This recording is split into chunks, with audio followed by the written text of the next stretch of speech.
Let's get peppy. Welcome to PEP 166. That's PEP or Planet Extra podcast. It's an offshoot of Planet America on ABC Australia, which is on holiday, which you can see eventually on Wednesdays at 10 p.m. on ABC TV and 8 p.m. on Fridays on ABC News or anytime you like on iView or Facebook at Planet America or on YouTube on the ABC News In-Depth channel. You can go see old episodes there because we're on holiday.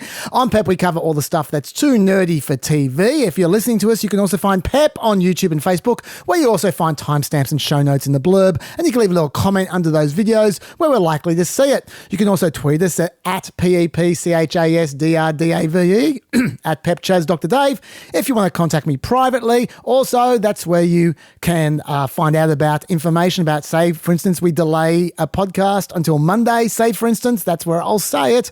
So for those who wondered where the podcast was for the last 3 days, you should follow us on Twitter. But for now, let's check in with ex-US correspondent and literary enforcer par excellence, Richard Cooke. Hi, Richy. It's such a pleasure to be here. This is a very special episode of PEP. It really is. Yeah, this is the season finale, Yeah. not of PEP, but of American democracy. It may not be renewed for next season, and I'm a guest star. Thank you for having me. Oh, no problems at all, Richard. Honestly, the peppers have been baying for you, like wolves, baying for Richy. If I didn't have a 3-hour limit on the export of these podcasts, this one would definitely go longer. We've hit capacity. Yeah. We're now up against the technological limits of podcasting. Yes. And I feel like you in particular have been preparing for this moment. Maybe for your whole adult life? Well, I'm not sure my whole adult life, but you know that at the very least I've been preparing for a week and a half because we've been messaging each other. And you know that during my so-called holiday, I have just been constantly reading and making notes, and it's been pretty big. I mean, you're supposed to be on holiday. I'm supposed to be writing a book. But we're here because where else could we be? Let's go down in flames together as we watch the ugly car accident. For your information at home, we're recording this at 2:28 p.m. in Sydney on the 8th of July, although because I've been worrying about Supreme Court cases and the like, I'm a bit behind my reading. I'm not up to the bit where Biden had his ABC interview on Friday. I'm just short of that. I don't know what you're up to, Rich. Yeah, I mean, I don't think of my reading in terms of days and hours and posts. So strange. Yeah, I will be jumping around a little bit, but I think we've got pretty good coverage between the two of us. You've got 99% of it and I've got the rest. You got the best 1%.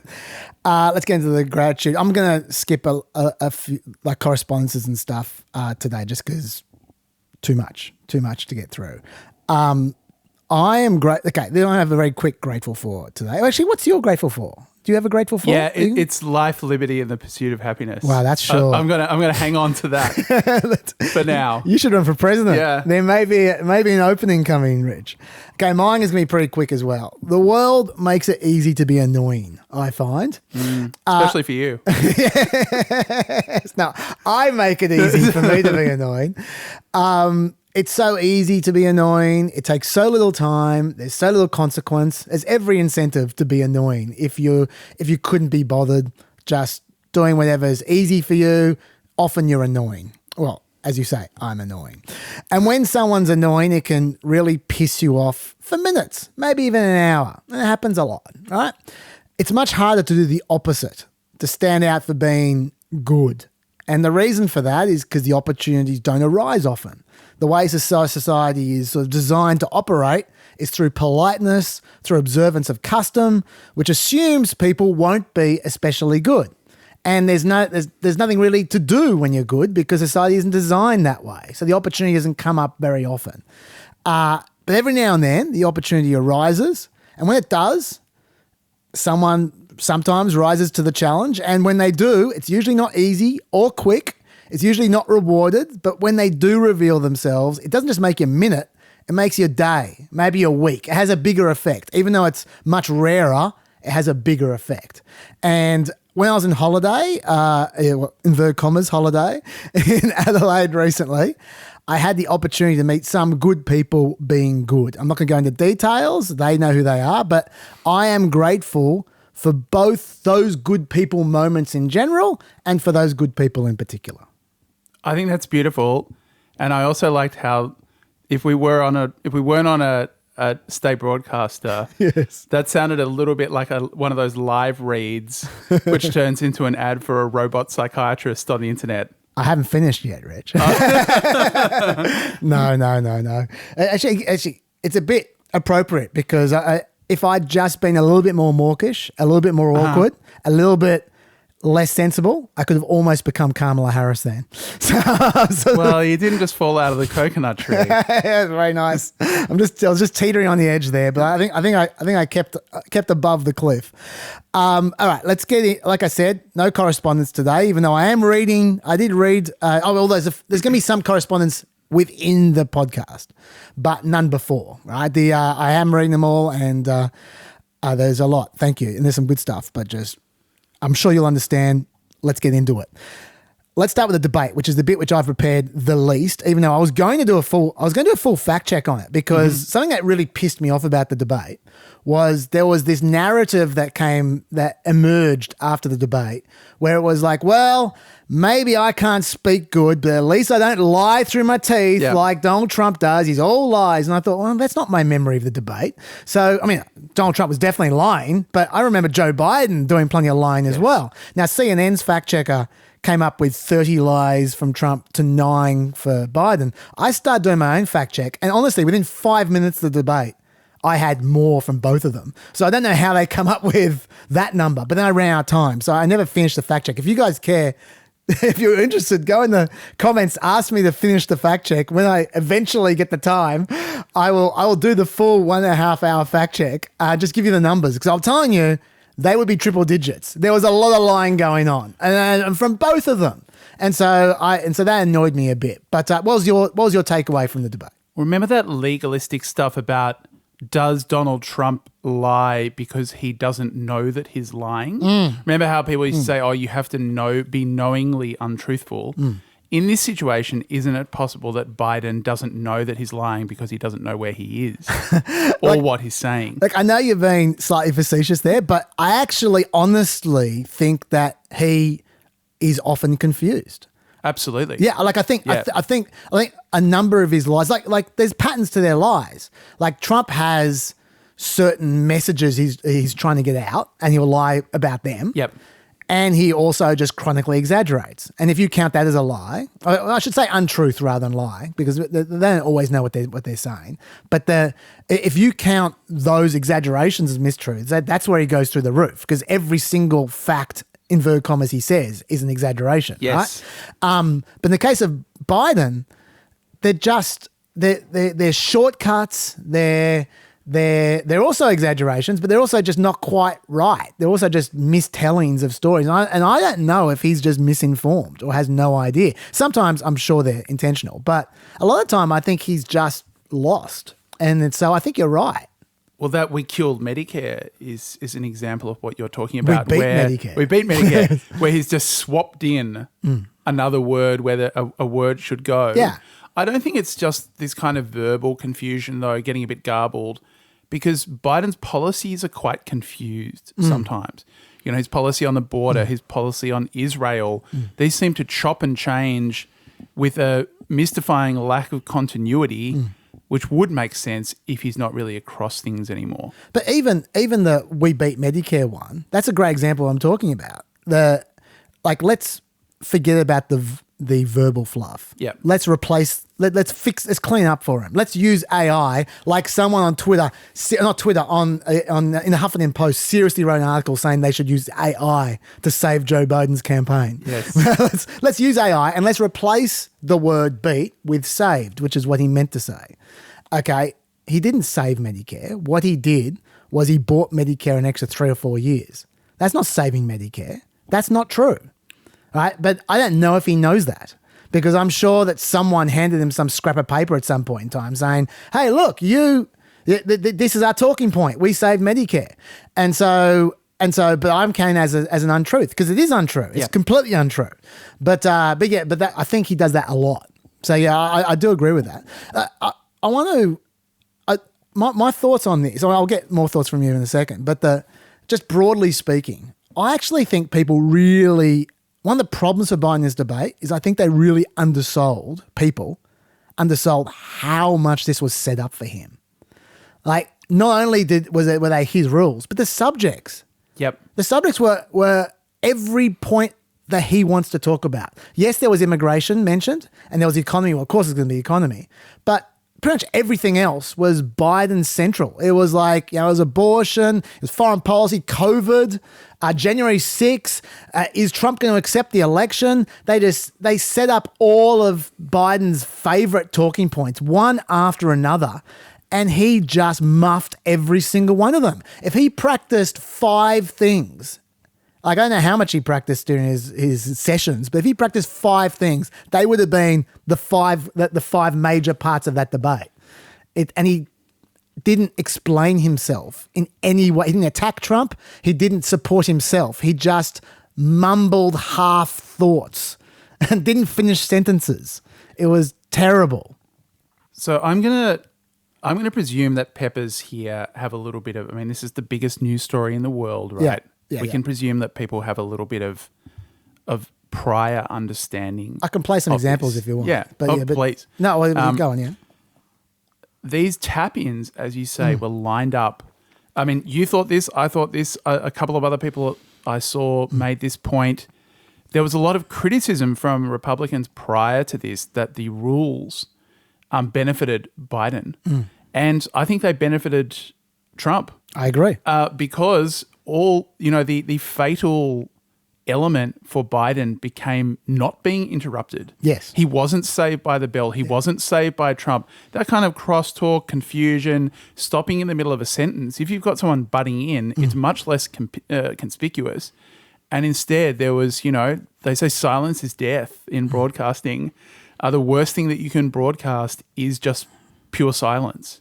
And that happened multiple times where he lost the train of his thought and just stared not quite into the camera, seemingly not fully conscious of where he was. Yeah. And that is, I can't imagine more of a disaster. It would have been less of a disaster had he passed out on stage because it at least would have ended. Yeah, that's true.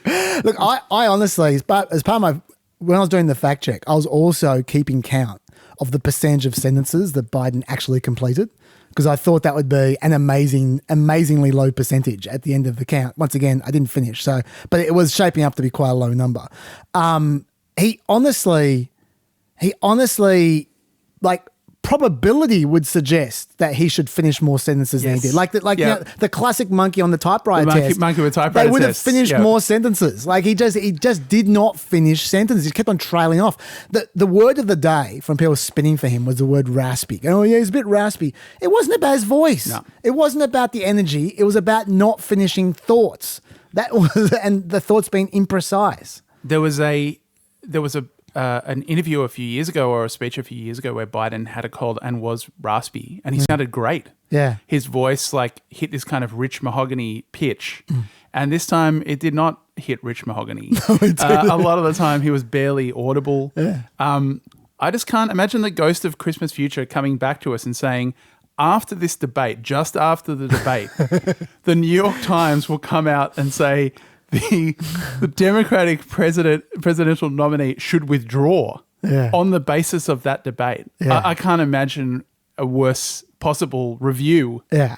Barry Humphries said that when the New York Times tells you to close, you close. Yes. But the show is going on. The show is going on. Yeah. It's seems to be sold out for the next 4 months at least.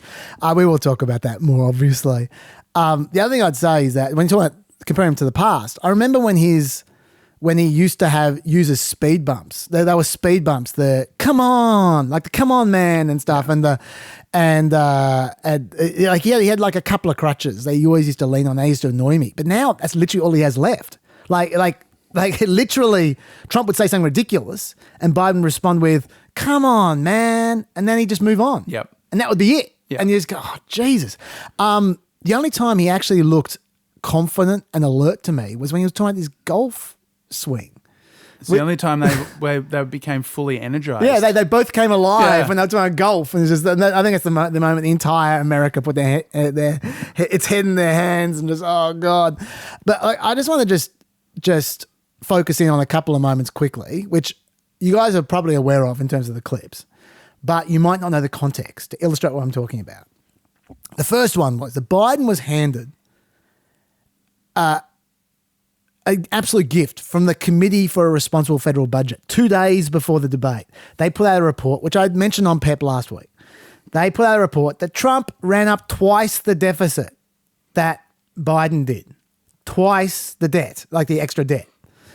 And even if you remove the COVID section of Trump's spending, he ran up more debt than Biden did for his entire administration, including COVID. All right. They released that 2 days before the debate. You know why they did that? They released that so it would be in the debate. That was a real setup. That was the volleyball just push up in the air for the spike. It was a gift for Biden. And of course that was going to be in the debate. He absolutely would have been prepared for that because everyone knew that was released to be in the debate. And they got asked the question, and Trump, idiot that he is, stumbled right into it and said, we made money from my tax cuts. The tax cuts were the biggest expenditure. It was just a setup for Trump was setting up Biden to come and spike. And do you know what Biden did? Do you know what came next when Trump set him up? Have you got the clip? I have the clip. And the thing is, you know this clip, but you don't know what set it up. And this is what set it up. This question that was a gift for Biden already, and then Trump made it a double gift.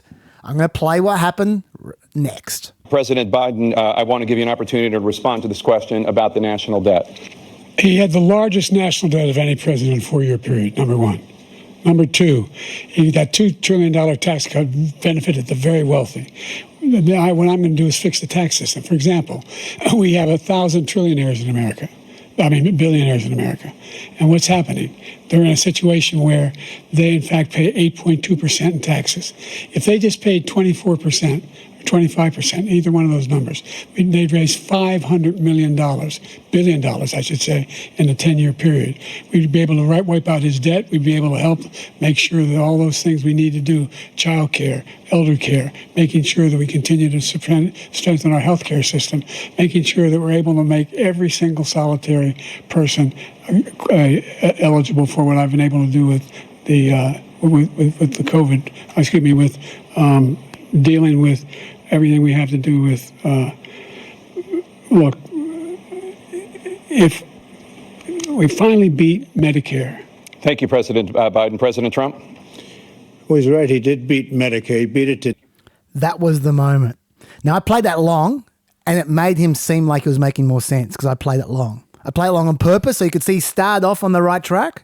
He started off on his rehearsed answer. He knew what he was meant to do. He did his 8% talking point. He's done 1,000 times before.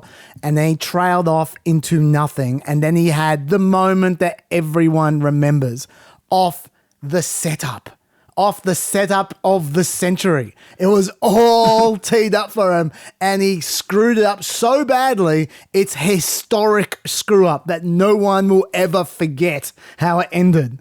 That was the moment of a gift. When there was all this discussion about new rules in the debate, there's no mercy rule. There's no gong sounds. No giant hook comes from the side of the stage and pulls Biden off. But if there was, that's the moment that his corner would have thrown in the towel, surely. Real early on. And I've got one more for you as well, just along the same lines. This is something a lot of people have talked about, but I just want to give the context. It's the context that's the killer in this case. So once again, what's the number one issue Biden wants to talk about? Abortion. He's handed abortion, right? They go to Trump. They ask him about his position on abortion. And this is what he says. You had Roe v. Wade, and everybody wanted to get it back to the states. Everybody, without exception. Democrats, Republicans, liberals, conservatives. Everybody wanted it back. Religious leaders. And what I did is I put 3 great Supreme Court justices on the court, and they happened to vote in favor of killing Roe v. Wade and moving it back to the states. This is something that everybody wanted. Now, 10 years ago or so, they started talking about how many weeks and how many this, and getting into other things. But every legal scholar throughout the world, the most respected, wanted it brought back to the states. I did that. Trump is saying everyone wants what I did. Yep. He's not only not running away from it, he's claiming it. He's happy. The Supreme Court justice he put on happened to rule that way, he says. Like it wasn't always intended.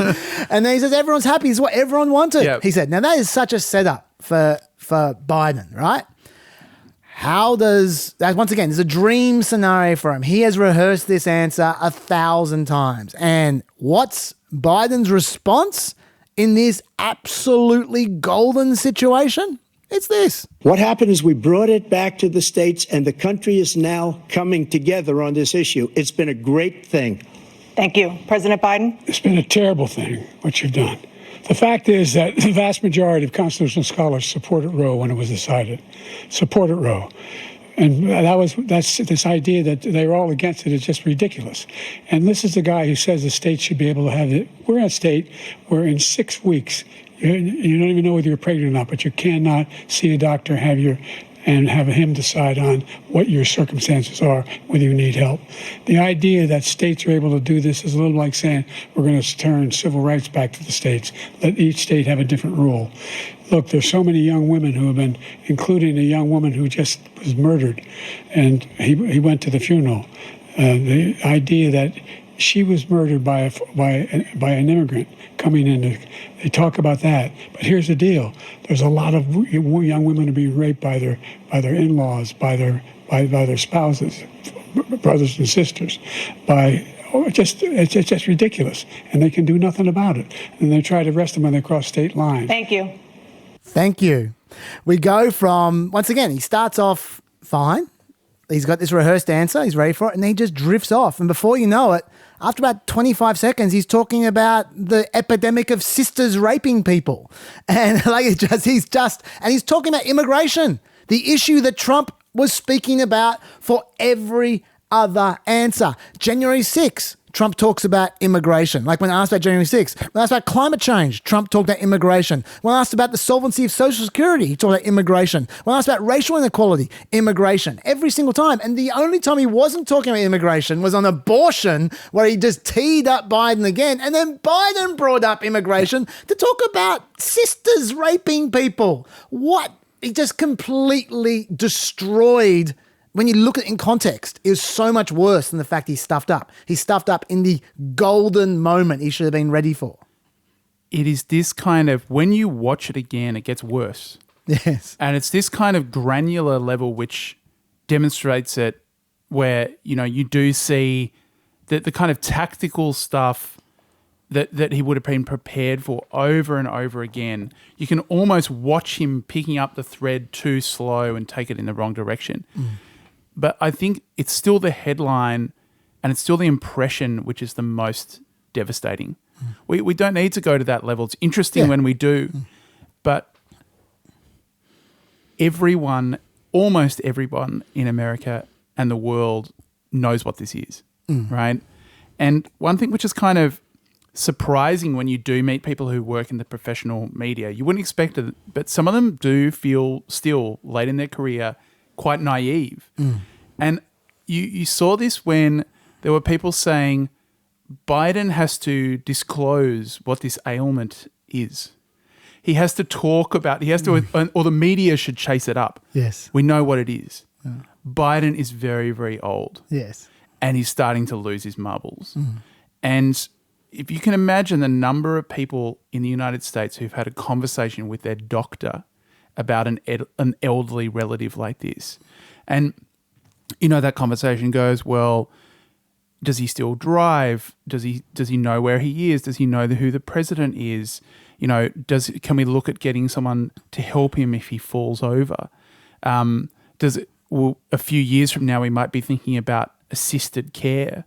Imagine having one of those conversations with a doctor and you sort of listening and taking notes and then saying, so in 4 years, what do you think his chances of being president alike. Yeah. And what sort of president do you think he would be? It's exclusionary on its face. And the fact that it has provoked this panic, it's not just the media, it's not just imbalance or false equivalence between Trump's lying and Biden being in this condition. He's unfit to be president now, let alone in his second term. I have to say, I think I agree. Like if he couldn't get himself up for this, like this is of all the moments, if he couldn't get himself up for this, then you just don't know when else he's like this. You know, like it's just, and as a president, can you afford to have nights like this? Like I don't think you can. I mean, one of the criticisms of debating is how formulaic it is, how much rote learning there is. You know, it's just kind of whir and click, you prepare this answer to a question. For someone who's been a politician for decades, it should be the easiest part of their job. Biden is up there. They had this debate. They didn't have to. They didn't have many debates last time. They've had this debate to demonstrate that Biden is fit for a second term. It was voluntary, and it has demonstrated the opposite. Yeah. No, I completely agree. Well, let me ask you about the reaction. Like, do you think it was on the night, the reaction was over the top, or do you think it was reasonable, or what? I don't think it was over the top.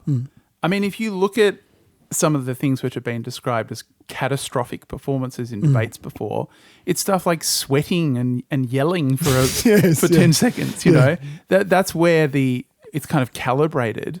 This is more stuff like, I don't think I've ever seen something like this in US politics before. I haven't. This is stuff you see in, you know, like Tokyo mayoral elections where someone has a psychiatric event when they're doing the media part of it, and then you never hear from them again. You know, it's not the president failing a cognition test live on TV. Yeah. I'll go through a few of my favourite reactions. There won't be many because this was a while back. Dean Phillips, I'll give him credit. I don't say many positive things of Dean Phillips, but they asked him immediately, but given his whole campaign was about Biden is too old, the Free Press asked him for a comment about the debate, and Dean Phillips' reaction was, Gandhi said to speak only when it improves upon the silence. That was it. I thought that was Dean Phillips meets Gandhi. Well, this was, this is partly what helped Trump be silent during the debate. Yeah. Why interrupt your opponent when he's making a mistake? Totally. But also the devastating attack ad afterwards, which didn't feature anything at all apart from Biden talking. I have it. This is it. Wants to get rid of the ability of Medicare for us to be able to negotiate drug prices with the big pharma companies. What I'm going to do is fix the tax system. For example, we have 1,000 trillionaires in America. Billionaires in America. No one was hurt. No one Israeli was accidentally killed, and it stopped. And I'm going to continue to move until we get the total ban on the total initiative relative to what we're going to do with more border patrol and more asylum officers. That was just the last 45 seconds of it. It goes for 90 seconds. That music is extremely creepy. It's like Who Wants to Be a Millionaire tension music, but in like in the upside down. Well, Biden does look like an animatronic ghoul on a ghost train in the debate as well. Like it sort of fits the horror house thematics for sure. He's got very stretched leather face kind of thing happening. It was a great ad, it has to be said. That was probably the quote which I enjoyed the most from a supposed ally, from a former Obama campaign aide, texted this to Semaphore. If it gets Biden not to run, then it was very good. Otherwise, it's bad.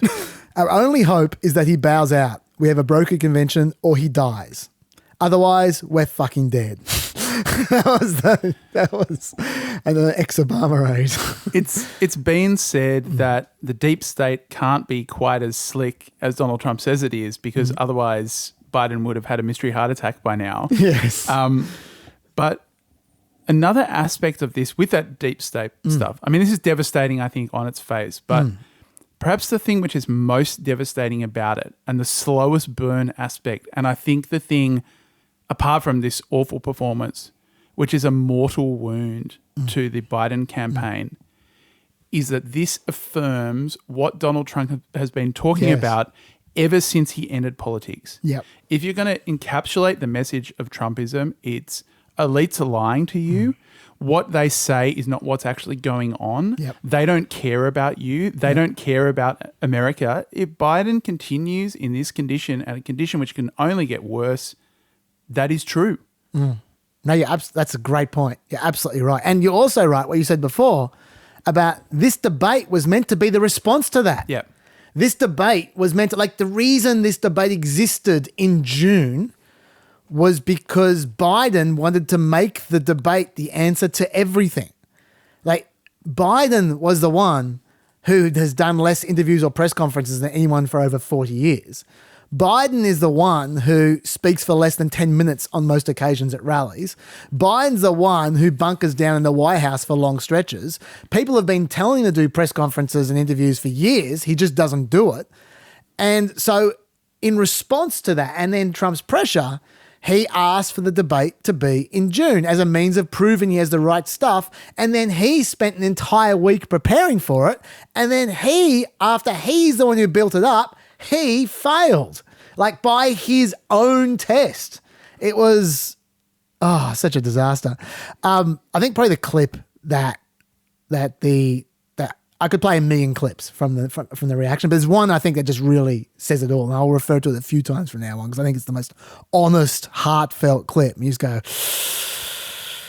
this guy is saying what he's thinking. There's no doubt this. And I'm, of course, talking about, for those who watch anything on the night, you'll know I'm talking about Van Jones. That was painful. I love Joe Biden. I work for Joe Biden. He didn't do well at all. He did not do well at all. And he looked, I'll give you the analysis, you kind of have the old man versus the con man. I can walk you through how I'm supposed to see it and say it, but I just want to speak from my heart.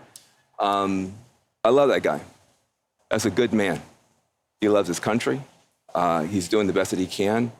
But he had a test to meet tonight to restore confidence of the country and of the base, and he failed to do that.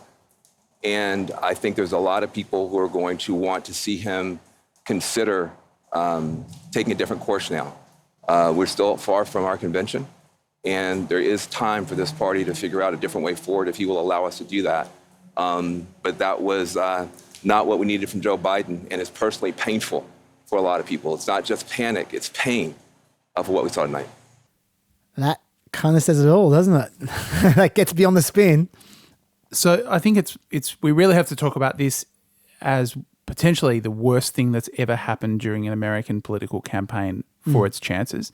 But let's go back to it. It's certainly the worst thing that's happened to a political campaign since it was discovered that George McGovern had been admitted to a psychiatric hospital in the early 1970s. Oh, you mean Eagleton? Yeah, Eagleton, rather. Yes. So let's go and try and understand the mindset of the campaign team at this moment in time, right? Yeah. So you have this event, it's a catastrophe. Now, a functioning campaign would start trying to do some sort of cleanup. It wouldn't be persuasive. Yes. It wouldn't, you would have an excuse which very few people would believe. I think a cold would be near the bottom of that list of excuses. You would start looking at getting media spots with Biden allies out talking about how it wasn't representative. And above all else, you would be trying to get Biden out. You would be getting him making statements, getting him doing interviews, getting him doing all the things that he hasn't done to date. Yes. To try and water down this impression. That's what you do. Now, instead, this is what the Biden White House did. Yes. And maybe you can correct me if any of these things are wrong. No, go for it. I've probably got some clips to help you out on this. So he didn't contact the Democratic House leadership after this. That's correct. Didn't contact the Democratic Senate leadership after this. That's correct. The gubernatorial, the governors, many of whom were supposed to be campaigning with Biden, sometimes in the next few days, didn't utter a peep to them. Wednesday he spoke to them. Yeah. Wednesday. So that's 6 days later. Yes. So there's no attempt to calm the horses at all. Yeah. There's no elder statespeople involved. In fact, when you look at the people who did tweet out, Clinton and Obama, there's a theory that they did so because they weren't supporting Biden, but were trying to make it look like the drive to get rid of him did not come from them. Yeah. And they're people that he feels a lot of animosity towards. Yes. Right? Instead, what the Biden team did was bring Hunter Biden, another convicted felon, Yes. into the inner circle Yes. to advise Biden to stay in the race. Is that right? That's right. That's right. He consulted with his family. Apparently, according to reports, Hunter and Jill were the loudest voices that he should continue on. And then he started bringing Hunter to meetings, to official White House meetings, which would have rung all kinds of alarms for people, I would imagine, because first of all, he would look like he's been manipulated, like he's not in charge of himself. The fact that he's got a bodyguard with him walking around in his son. Secondly, that's the classic thing that paranoid nuts people do. Remember, this is what Trump was criticized for. Yeah. Getting their family involved so they don't trust anyone else because everyone's out to get you. Like, that's the classic move. And so that would have been just ringing all kinds of alarm bells. There was Ken Delanian tweeted out the reaction from some White House staff, apparently, has been, he quoted them as saying, "What the hell is happening?" when Hunter Biden turned up at White House meetings. It's a real problem. Yeah. But also what you're saying about the not calling those people. There was a cleanup call, a conference call on Saturday. So that's 2 days after the debate, right? And it was to reassure DNC people, the committee members, the Democrat committee members, right? Biden wasn't on the call. Like, you'd think that would be the most basic thing you would do. It was just his campaign staff. And not just was it just his campaign staff. This is just so negligent. This is malpractice. The committee members who were worried, they were trying to reassure, were on mute. They couldn't ask questions. They just told them. I'm going to quote one of the DNC members from, I think it's Politico. One DNC member said this of the call: "I was hoping for more of a substantive conversation instead of, hey, let's go out there and just be cheerleaders without actually addressing a very serious issue that unfolded on American television for millions of people to see. There are a number of things that could have been said in addressing the situation, but we didn't get that. We were being gaslit." Apparently on that same call, Biden's chairwoman, Jen O'Malley Dillon, said the words, "He's probably in better health than most of us." They were still doing that bullshit, even then after the debate. I feel like I should order a checkup if that's if that's the case. Yeah. But this was also a call, correct me if I'm wrong, where they let Republican campaign staff using their real email addresses, like not trying to disguise who they were, Yes. onto the call. That's true. Well, part of the reason we know about this is because it was reported by Republicans. Yes.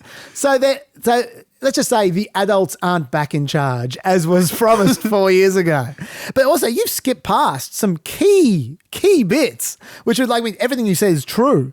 But but the first thing they did, let's go way back. The first thing after the debate was Joe Biden spoke for 2 minutes impromptu to some fans afterwards. And the first attempts at spin were, hey, look at that guy. Where was he during the debate? Oh, Joe Biden's back. Isn't that great? There was a bit of that attempted on the night. Yeah. Look, honestly, he was better, but he wasn't better by much. But my brother always uses lines from movies. There was a famous movie by John Wayne, and he's working for the northern military, trying to get the Apaches back in the reservation. And they were lying like hell to him. And they're all sitting on a bluff. And John Wayne was sitting with two Indian, they were Apaches. And one of them looked at John Wayne and said, "These guys are nothing but lying, dog-faced pony soldiers." Except he's just a liar. Okay, so that apparently was the Joe who should have been at the debate. He's told that story 50,000 times before. It was never been good, no matter how many times he tells it. And it's been well established for years that no such movie exists. He's completely made this up. And for what? It just adds nothing. That's apparently good Joe Biden. And the benefits of that 2-minute chat, I might add, were more than outweighed by the way Jill Biden introduced him for that 2-minute chat, which was only a very short moment, but it played into every concern that Joe Biden might be an invalid. Joe, you did such a great job. You answered every question. You knew all the facts. And let me ask the crowd, what did Trump do? Lie! Oh my God. You answered every question. You knew all the facts. Now, I know, like, I guess it's Jill Biden doing her thing, but just this was the first response from the Biden campaign. That, right? Then the next day, Biden held a rally where he probably, to be honest, let's be fair, he had his strongest performance of the week. Yep. Right? I'll play a bit of it. I don't walk as easy as I used to. I don't speak as smoothly as I used to. I don't debate as well as I used to. But I know what I do know. I know how to tell the truth.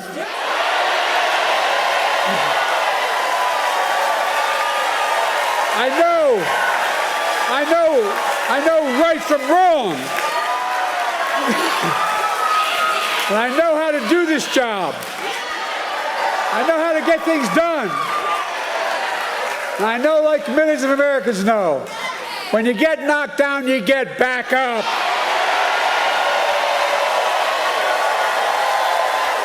So that's a great moment for him. Let's be honest. That's a great moment. He's got more energy. He's playing the underdog. He's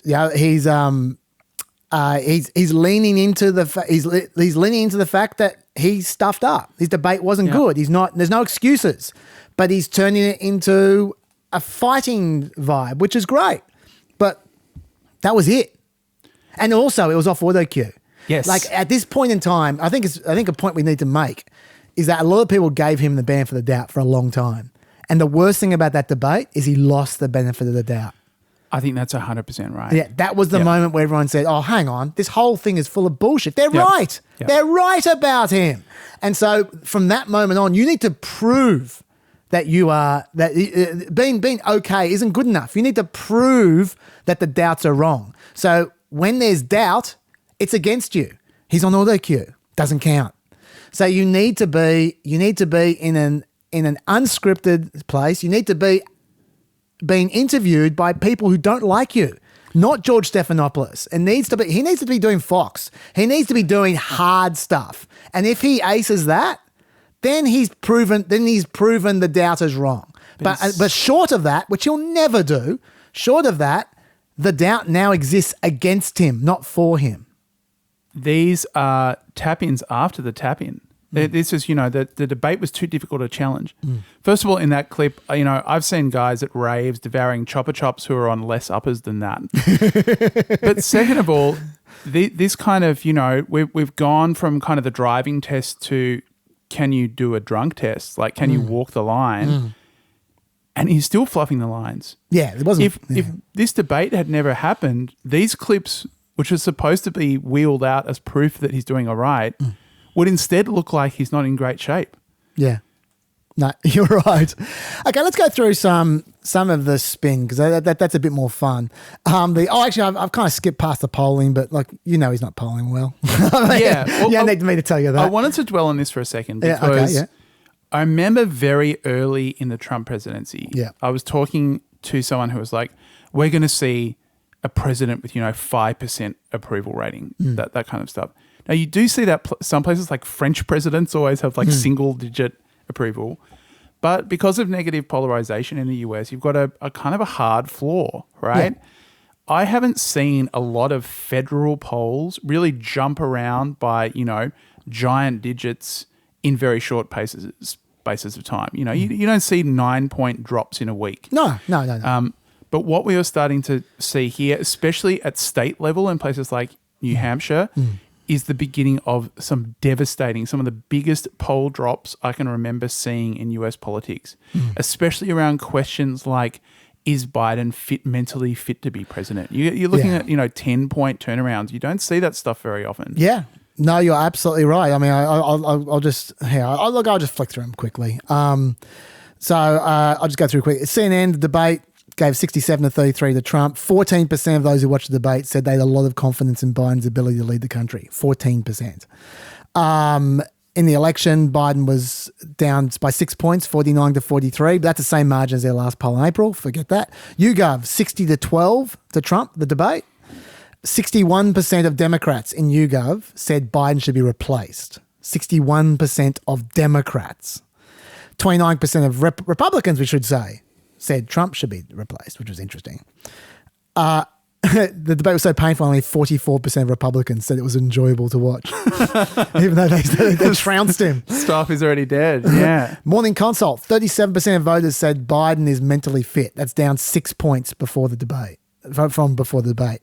Amongst Democrat voters, 68% said Biden is mentally fit, down 9 points from before the debate. Is Biden in good health? Down 6 points, general voters, to 35%. Amongst Democrats, 63% says in good health, down 12 points. That's what you're talking about. Is Biden too old? 68% of all voters said that, up 4 points. Amongst Democrats, now 50% says too old, up 7 points. That was Morning Consult. 538. Biden's mental fitness is good or better? Take a guess. What percent said Biden's mental fitness is good or better? It's going to be single digits. I think this might be a single digit. Nah, not quite. 20%. 20, that's surprising. It's still too high. Yeah. That's down 7 points after the debate. Amongst Democrats, 42%, down 14 points after the debate. Physical fitness, good or better? 15% said that, down 6 points from the debate. 15% of voters after the debate said his physical fitness to be president was excellent or good, down from 21% before the event. Wall Street Journal, 58 to 8. Said Trump won the debate. Take a guess at what percentage said Biden exceeded their expectations during last week's debate. 7%? Pretty good. Yeah. 6%. Yeah. 46% said Trump did. Here are some words used to describe Biden's performance in the Wall Street Journal poll. They did a little word map. Cloud. Yeah. Poor, terrible, bad, horrible, awful, abysmal, unfortunate, dismal, disaster, scary. And in the election, Trump is 6 points up. In the Wall Street Journal poll, 80% of voters now say that Biden is too old to run again for president. New York Times, Siena, Trump up by 6 points amongst likely voters. That's up by 3 points since the last poll. Trump up by 9 points amongst registered voters. That's up by 3 points as well since the last poll. 3 point swing is the average over the last 7 elections after the first debate. So in that respect, it's normal. Yep. Biden favorability is down to 36%, which is down 2 points from before the poll. 36%, by the way, is so much lower than anyone in history has polled as favorability when running for re-election. Biden is just too old to be an effective president, 74%. That's up 5 points from before the debate. 36% said Biden was too old back in June 2020. So from 36% up to 74%. Biden's too old to be an effective president, 59%. Amongst Democrats, that's up by 8 points. Too old to be an effective president, 79% amongst independents.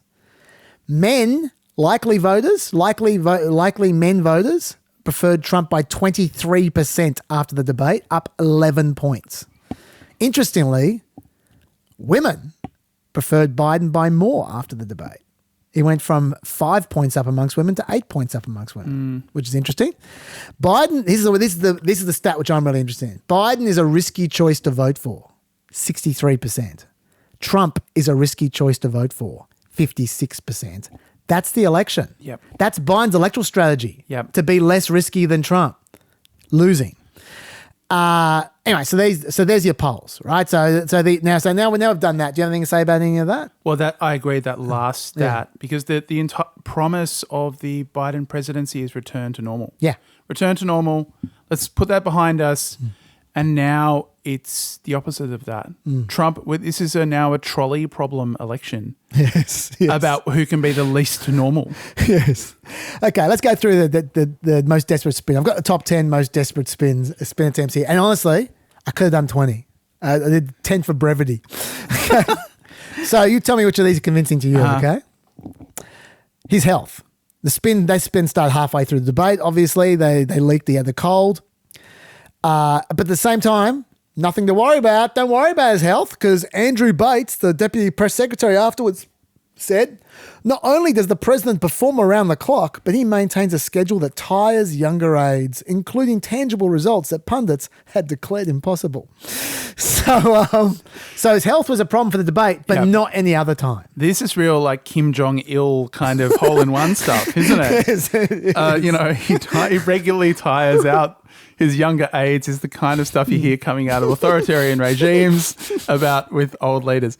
I'm surprised that they went, I'm not surprised because I know why. Yeah. Why did they not go with flu? I think, and this is a hazy memory you might be able to firm up, that they had previously used flu as an excuse, and then people were like, oh, why is Joe Biden giving, shaking hands with 9-year-olds if he's got the flu? Oh, that's right. Yeah, I have a distant memory of that. You're right. Yeah. My take on this is very simple. Like, if you're old enough that a cold makes you perform like that, then you have no business being president. Yeah. Because presidents get colds. As long as Biden becomes a kind of bubble boy president, where he never has another cold at a crucial moment, he'll be fine. Yeah, you need to guarantee that your candidate is never going to be like that again. Yeah. And if they get like that with a cold, you can't do that. Okay, next one. Number 2. It's the preppers' fault. Some Biden officials speculated the president was overprepared by days of lengthy prep sessions that got inside his own head. Others said that there were too many aides who were part of their preparations. There were 18 officials at Camp David. They weren't all in the room at the same time, but there was a risk in having too many opinions. It could be contradictory and confusing. What do you reckon? Yeah, it didn't smack of over-preparation, did it? Over-prepared was not the first description on my mind when I watched it. But this is also a classic Biden MO, isn't it? Blame the underlings, but don't fire them. Yes, that's a great call. Yeah. And by the way, it was very soon after that spin came out that the leaks began. Yeah. I think he might have pissed off the wrong people. But yes, My take on this is that, look, I can see the logic, because he had all these talking points he began but didn't finish. So they might have been swirling around his head, getting him confused. I can see their logic, but no one. I keep on going back to the bit about golf where they teed him up to talk about age. He should have been ready for the age question, right? And then Trump, like an idiot, when they asked him about age, that was the time he actually got upset. He kept his cool the entire time. But Trump's so sensitive about age, he lost his cool for that question. He started just saying stupid things about how he can, how he's won 2 golf tournaments, and that means you're smart. And then Trump challenged Biden to a swinging contest and all this other, who's got the best golf swing. It was a terrible answer from Trump, and Biden should have just stomped on him for that. He would have been prepared to, but instead, Biden said, yeah, no, I take you up on the challenge. Let's go. Can you carry your own golf clubs? And it was just terrible. It was just absolutely. And he tried to do this talking point about how Trump declared himself when he was in the lockup in Georgia for a couple of hours, and they met and they declared his height and weight. It was ridiculous. Yes. Biden tried to reference that, but he completely screwed it up and then just backed down. It was just embarrassing. He just won 2 club championships, not even senior, 2 regular club championships. To do that, you have to be quite smart, and you have to be able to hit the ball a long way, and I do it. He doesn't do it. He can't hit a ball 50 yards. He challenged me to a golf match. He can't hit a ball 50 yards. I think I'm in very good shape. I feel that I'm as in good a shape as I was 25, 30 years ago. Actually, I'm probably a little bit lighter, but I'm in as good a shape as I was years ago. I feel very good. I feel the same. But I was willing to take a cognitive test. And you know what? If I didn't do well, I aced him. Dr. Ronnie Jackson, who's a great guy when he was White House doctor. And then I took another one, a similar one. And one of them said they'd never seen anybody ace him. Thank you. President Biden? You can see he is 6'5" and only 223 pounds, or 235 pounds. Well, you said 6'4", 200. Well, anyway, that's what anyway, just take a look at what he says he is, and take a look at what he is. Look, I'd be happy to have a driving contest with him. I got my handicap, which when I was vice president, down to a 6. But by the way, I told you before, I'm happy to play golf if you carry your own bag. Think you can do it? That's the biggest lie that he's a 6 handicap of all. I was an 8 handicap. Yeah. 8. Never. But I have, you know how many? I've seen you swing. I know you swing. Okay, let's not act like children. President Trump, we're going to 21 turn. Let's not act like children. None of that was what they would have prepared when talking about age. None of it. They didn't prepare a golf. They didn't prepare a golf driving contest. They would have prepared something, and he Yeah. didn't use it. So I don't think prep is the issue there. One of their little adjuncts to those stories. Again, I mean, this may be the faux naivete, but where they were saying, this is the preparers were saying they couldn't understand why he hadn't gone to the material that they'd prepared. I wonder why. This mysterious ailment strikes again. Must have been that cold. Quite a cold. Okay. Democrat whinging. Third bit of spin. The Biden campaign said this is just the bedwetting brigade. They always do this. As soon as there's a problem, they just start. They start suggesting it's a disaster and everything's the worst. But just stay the course. You'll be fine. The self-important podcasters. As a self-important podcaster, I take that personally. Yeah, I take that personally. And I think they shouldn't. I think the Biden campaign introducing the idea of bedwetting in this context is a mistake. Yes. Yeah, that might have been an error. Yes. Yeah. No, I mean, obviously, this is different to the usual, inverted commas, bedwetting. Yeah, we've already talked enough about how bad this performance was. It reinforced his number one weakness. It prompted a trail of distracting stories for probably months ahead. Yeah. The candidate was already behind before this even began. It is just so disastrous. It lands on the media. It lands on the Democrats. Yeah. It lands on the alternative candidate if Biden can't do it. Yep. It lands on all of Trump's talking points about strength, about consistency, about elite media secrecy. Yeah. It is a kind of Voltron of terrible attack lines that they can do nothing to resist. Yep, that's a good summary. Everyone has a bad night, Rich. Kamala Harris said the Biden start was slow, but hey, he finished strong. I didn't see that bit. The golf was the end. Anyway, Obama, the day after the debate. Bad debate nights happen. Trust me, I know. Some people also know that Reagan had a bad first debate in 1984. People thought he was too old. Look what happened to him. He swept it. It was incredible. And then he was senile during his second. He was, but he won the election, and that's all they care about. An interesting point of contrast with this, like other politicians make mistakes.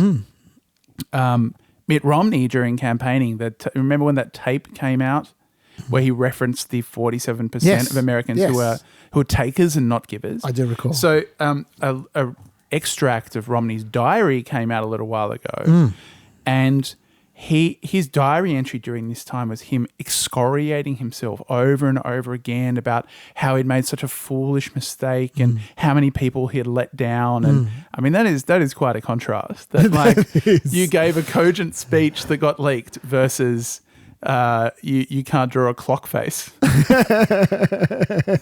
Although, to be fair, we haven't seen Joe Biden's diary, and that's a diary I want to read. Yes. That could be wild. That could be like Lucy in the Sky Diamonds. Yes. There'll be stories saying that it's Russian disinformation, and then 6 months later it will be confirmed that the diary is authentic. Yeah. Yes. All I would say about this is that obviously it's worse than a bad night. No president should have a night that bad. Also, Joe Biden dreams of being like Reagan in that first debate. I don't know if you've watched any of Reagan in that first debate when he was supposedly struggling. Joe Biden hasn't hit bad Reagan levels for years. No.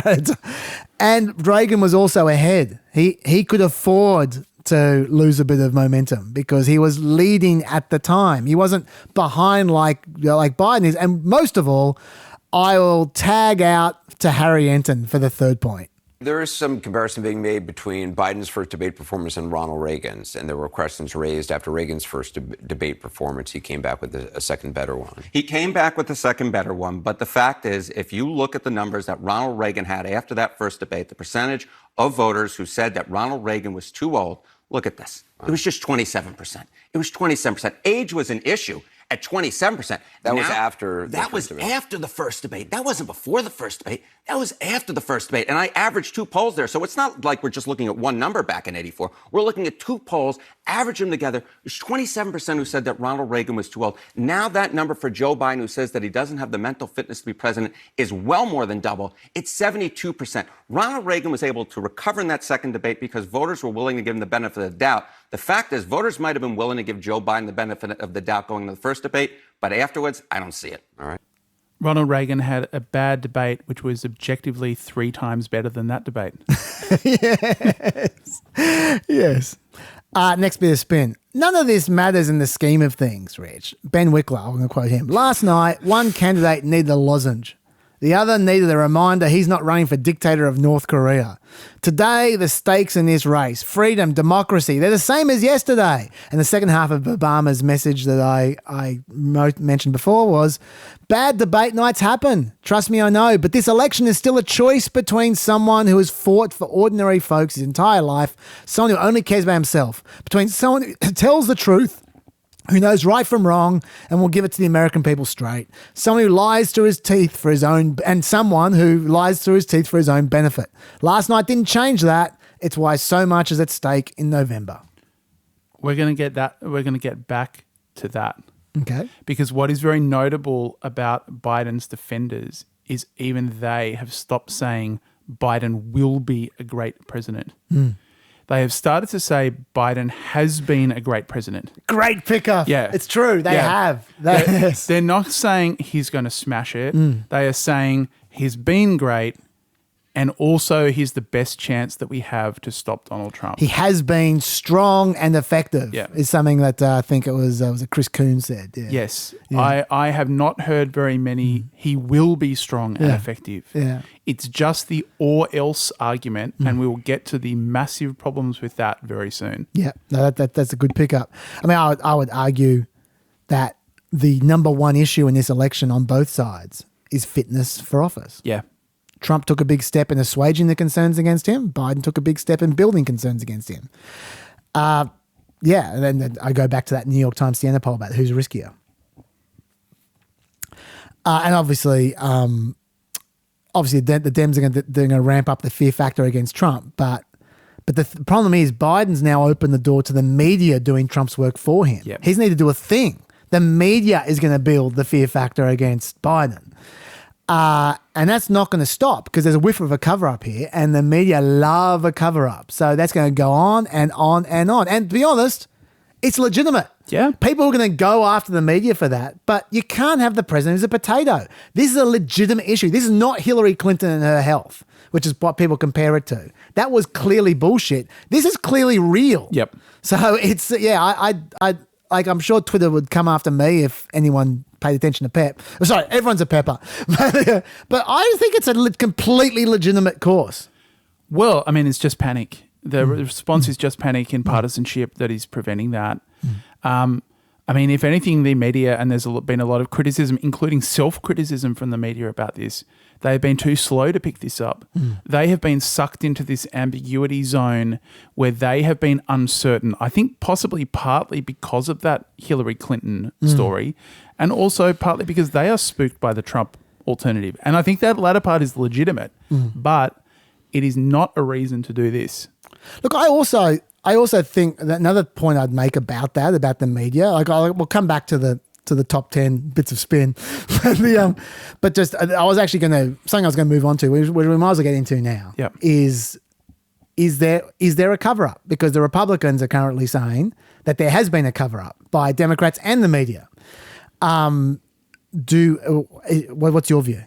Well, there's a story that came out this week by Olivia Nuzzi, where she has a very, very well evidenced story about Biden having these senior moments. Yes. And about this being an enormous concern for Democrats and donors.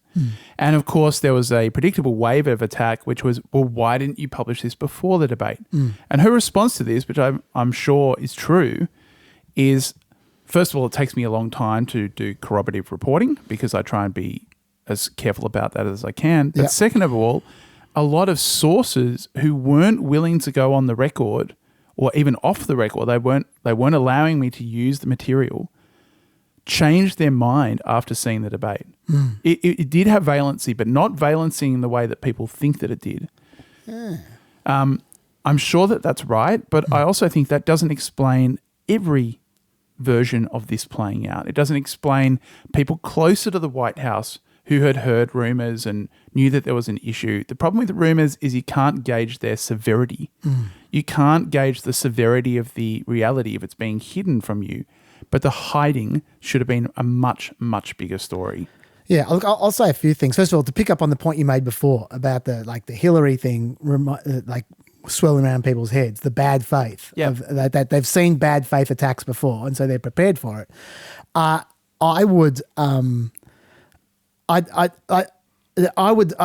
There've been a few clips sent around the last few weeks, well, especially since the debate, comparing Biden to 4 years ago, in debates 4 years ago. And I'll play one for you now. And normally I wouldn't play this because when you're comparing people, they look very different, but they don't sound so different. In this case, you'll be able to tell when it's 2019 and when it's 2024 from the sound of his voice. It's markedly different just in 5 years. Here, have a listen. I continue to think we have to make fundamental changes in civil rights. And those civil rights, by the way, include not just only African Americans, but the LGBT community. He wants to get away with, get rid of the ability of Medicare I did not oppose busing in America. What I opposed is busing ordered by the Department of Education.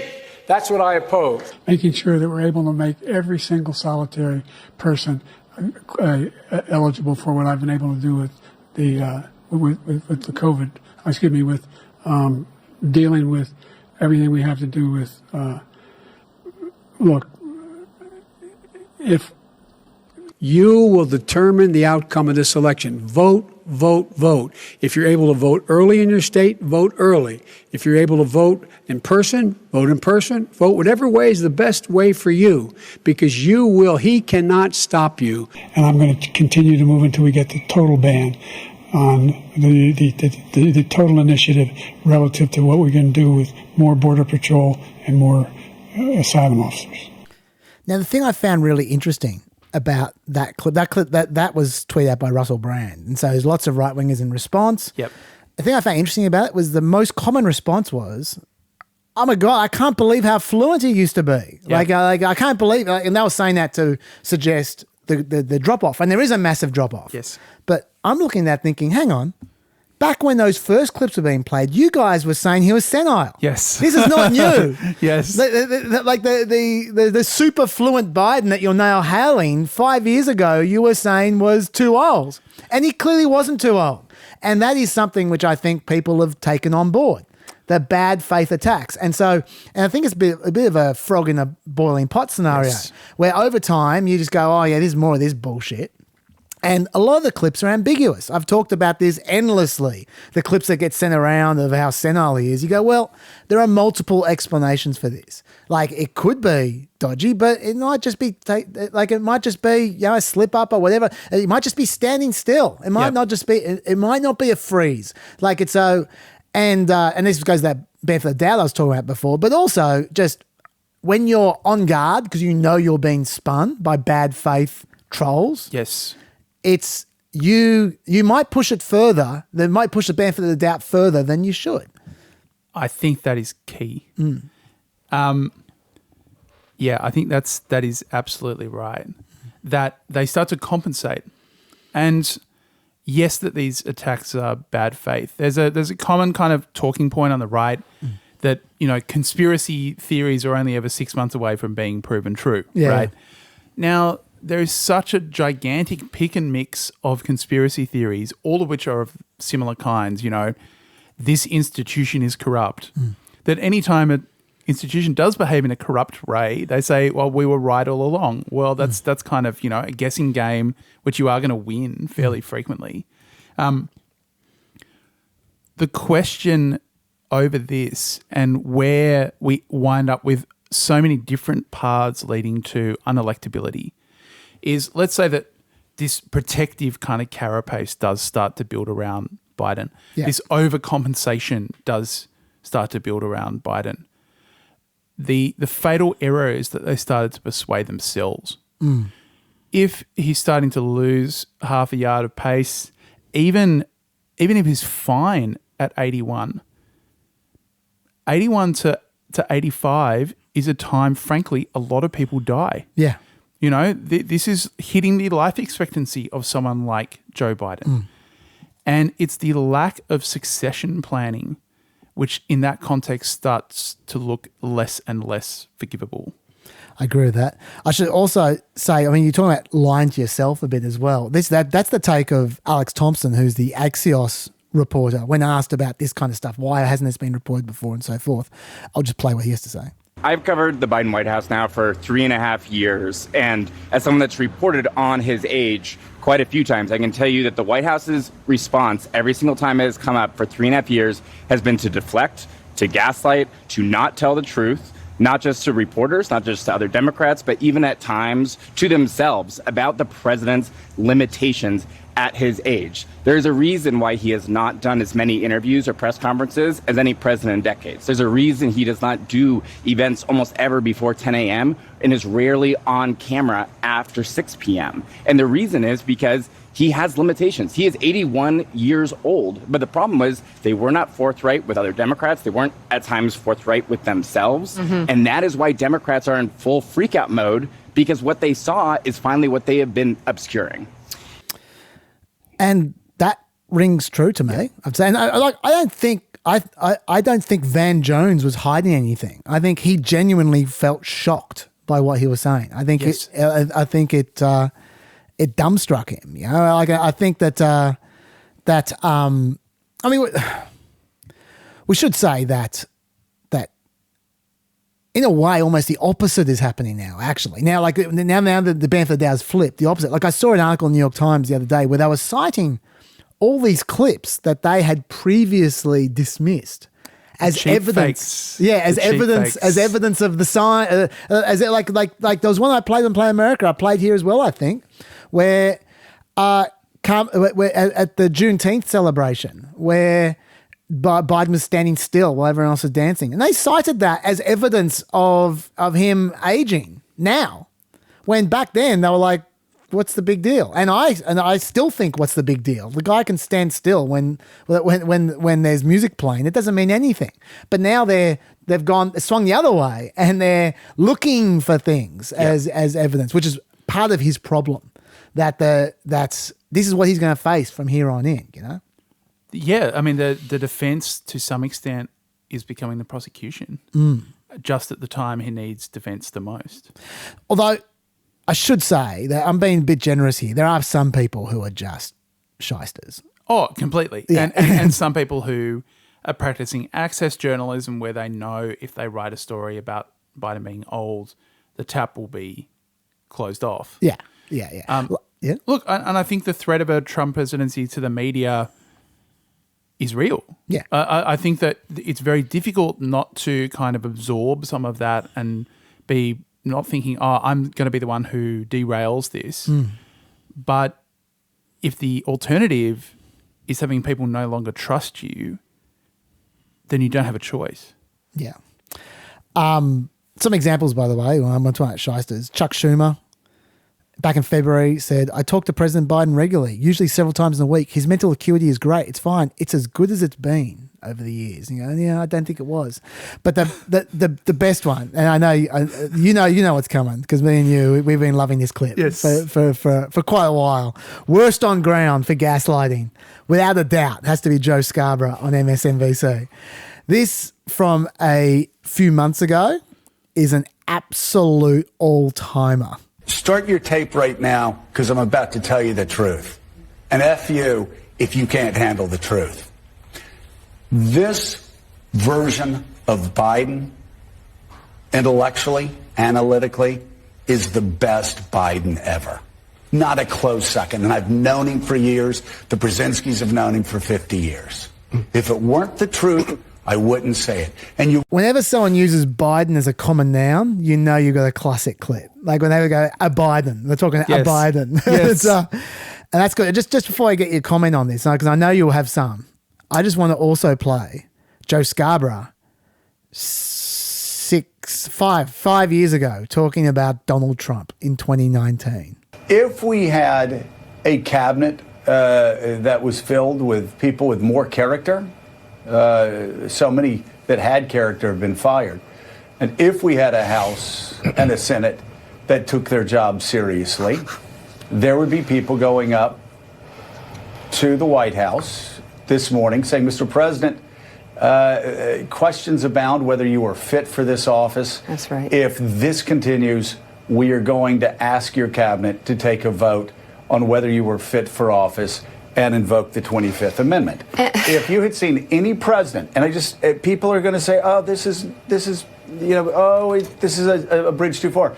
No. If any president, any of the 44 presidents had behaved that way, then those questions would have been raised. People say a lot of things about Joe Scarborough. I think one of them is not, it's a bridge too far. I think their comments are somewhat more severe. Anyway, what's your thoughts about Joe Scarborough? Well, I think it is a bad sign whenever someone starts using a collective noun of Biden's. I mean, Biden is now an adjective, right? As in, I went and got Bidened last night. I Bidened myself up. Yes. It smacks of desperation, even back then. Yeah. How many people do you know talk about an 80-year-old and go, this is the premium product? He's matured like a fine wine and he's never been intellectually sharper than now. Yeah. I've never heard that before. No, I haven't either. Let's get back to the list. We've just done the list of desperate spins. We've done None of This Matters. Oh, yeah, actually, he did well. Actually did well. Biden campaign pollster said that people thought Biden was more honest and likable and talked about issues that they cared about. What do you reckon? Do you reckon he did well? I think that guy, that's getting into comical Ali kind of territory as a spokesman. Yeah. That's beautiful. Yeah. That's loyalty. That's what that is. Well, actually, I find that really interesting because you'd be surprised I could take anything out of that other than humor. But on one hand, it does make sense. What he's saying is undoubtedly correct, that the issues that Biden brought up were more popular because Biden's issues are more popular. Yes. YouGov found that 24 of 28 Biden proposals have majority support, whereas only 6 out of 27 Trump policies do. So Biden's policies are objectively more popular. And that's not a surprise. He is a genuine populist. Like Trump plays populist. Biden's actually an old school populist. He's been doing it for a long time. He only says what he thinks is going to be popular. And these policies are popular. But the thing is, Joe Biden is the worst possible ambassador for those policies because he's impossible to follow. He can't explain them. So those policies, the actual policies themselves might be popular, but he's ruining them. And a better speaker than Joe Biden might be not losing with those super popular policies. Because you ask yourself, he's had those policies for 4 years. Why is his approval in the toilet? It's because he can't explain them. That's why. Trump is a historically unpopular candidate with historically unpopular policy positions. And somehow the Democrats have been able to find two of the only people in American politics who can lose to him. Yes. That is an extraordinary achievement. Yes, it is. And just a little aside, the fact that this is part of a list of 10 excuses, and I left out a bunch of them, is also an indication he didn't actually do well. He was jet lagged. I'll throw this over to Mika, Joe Scarborough's partner in crime. I really question his schedule. It makes me angry that he was moving across the world on 4 different time zones. It seems to me this is a lack of discipline. These were important events that he was going to, but the stakes in this election could not be any higher. Like many, I want to know, was this a one-off episode or a sign of what's to come? Can his team and the president himself move forward with more discipline and also manage the fact that he's 81 See, the sign of what's to come is not that he's too old. It's that he's not been managed correctly. Again, even in this lame excuse, it's talked about as though the only job of the American president is to beat Donald Trump. Yeah. And not move across time zones making difficult decisions at the same time. That's the job of the president. Yeah. By the way, Biden also weighed in on this in one of his this is one of his calls. He said this, maybe the governor call. I decided to travel around the world a couple of times. I don't know how many time zones. Shortly before the debate, I didn't listen to my staff and I almost fell asleep on the stage. He'd been back for 11 days. Yeah. And he took a nap every day during his preparation. He also had 2 full days of sleep. Yeah. Where all he did was sleep. But at a Malibu, was it at a Malibu beach house? He slept for 2 days. I don't know. But you're right. As the president, you shouldn't even need to do that. Yeah. And then we got 3 beauties at the end here. I'll throw these all together, and then you can just they're all fairly silly. Yep. Criticizing Biden's debate performance is election interference. This is Keisha Lance Bottoms, one of their spokespeople. Well, let me just say I was very disappointed with the Atlanta Journal-Constitution, as we've talked about making sure that we are protecting elections and making sure there's no undue influence. This was undue influence by the Atlanta Journal-Constitution, or an attempt to influence. And I think that voters should be able to make the decision the same way they did in primaries that were held. But isn't that what editorial boards are supposed to do? Editorial boards are supposed to honor fair elections. And I don't think it's fair when an editorial board with 10 people sitting in a room are trying to influence an election, especially in a state like Georgia, where there's already been discussions about influencing elections. Speaking of which, I don't recall the editorial board asking for Donald Trump to step aside when he asked the Secretary of State to find 11,000 votes. The old faithful, throw Trump in there at the end. Yeah. Are you convinced by that one? Shouldn't Trump be? I mean, they all asked Trump to step aside. They asked, that was when he lost the election. So he was supposed to step aside. And I mean, they had also in 2016 said that Trump, they had editorialized against Trump. Yes, they had. He did not listen to that. No. He did not heed those calls from the Atlanta Constitution Journal. It does seem particularly cheeky as well to hold up the Democratic nature of the primary that they should respect after Biden drove out all his competition. So he was only competing against Dean Phillips. It seems a bit cheeky. Yeah. And I mean, the 10 people in a room hold less power than the 10 people in the room with Biden telling him to keep running. Yes, that is true as well. Good call. A New York Times article, for Joe Biden, what seems like age might instead be style. Evan Osnos says, for decades there's a lightness about Joe Biden, a springy, mischievous energy. For better and worse, he's a more solemn figure now. Do you think that's a problem? Diagnosis, he's too solemn? Diagnosis gravitas. Yeah, I don't think we need to say much more of that. And finally, it's my favorite. Your favorite. You actually sent this to me, so you know what it is. I'll read out the tweet. And to be fair, this is an idiot on Twitter. This is not the campaign, but still, Igor Sershko, urgent. Red siren, red siren, red siren.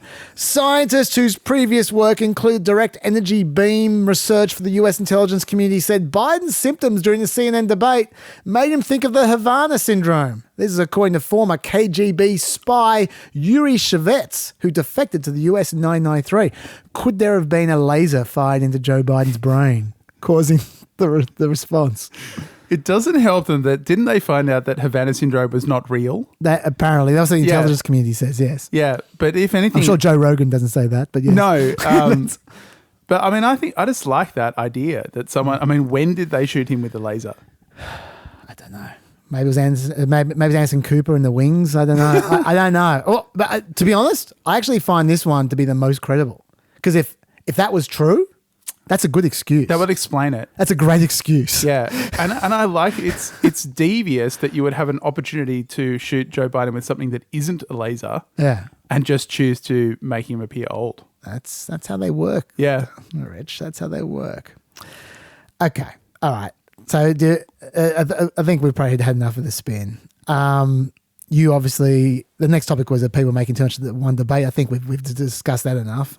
People are not making too much of one debate. All I'd say about that is that I haven't already said is that, well, let's not forget his job is to communicate.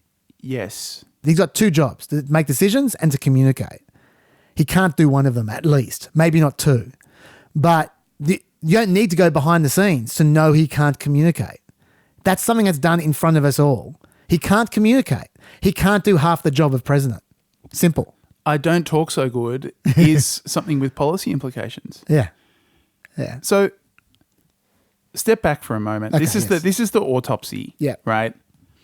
How did we get here?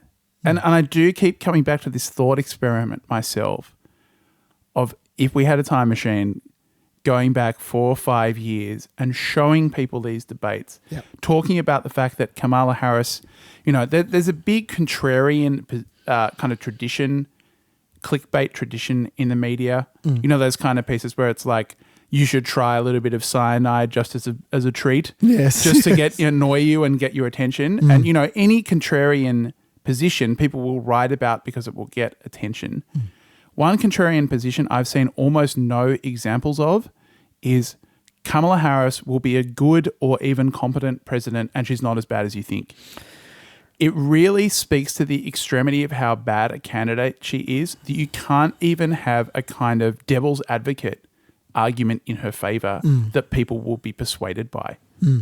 Well, it's interesting. You started about going back in the time machine and you talked about Kamala Harris's current situation, which is a bit Biden-esque, I have to say. I don't think so. Because you'd be in after shooting baby Hitler, you would be telling people not to pick her as a VP candidate. This is the thing. I want to go back to the 5-year thing. I think that's a great place for us to go. Yeah. Because I actually think, I'm going to say, I think that I'd go back further. I'd go back, this is a real baby Hitler scenario. I'm going to go back to 2008 when Barack Obama chose his vice president and chose someone who, he needs someone with gravitas, right? He needs someone with gravitas because he was so young. Yeah. That made sense. No problems. There's a lot of people he could have picked. He intentionally picked someone who he knew would be too old to run for president. That is not an accident. He chose someone who wasn't going to be a problem for him, right? And that was a selfish thing to do, to make his presidency a little bit easier, not to worry about the ambitions of his VP. He picked someone it would be absurd for them to run after he was finished.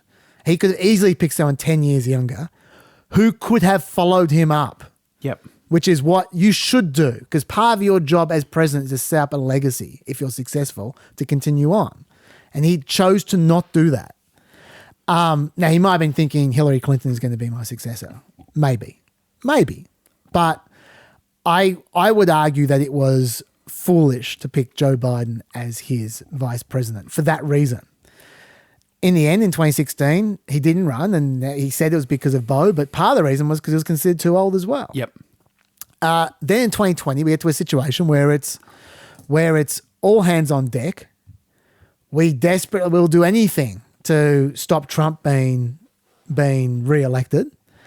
And Joe Biden seemed like the sensible choice for the Democrats at that point in time, that he would be the person most likely to win.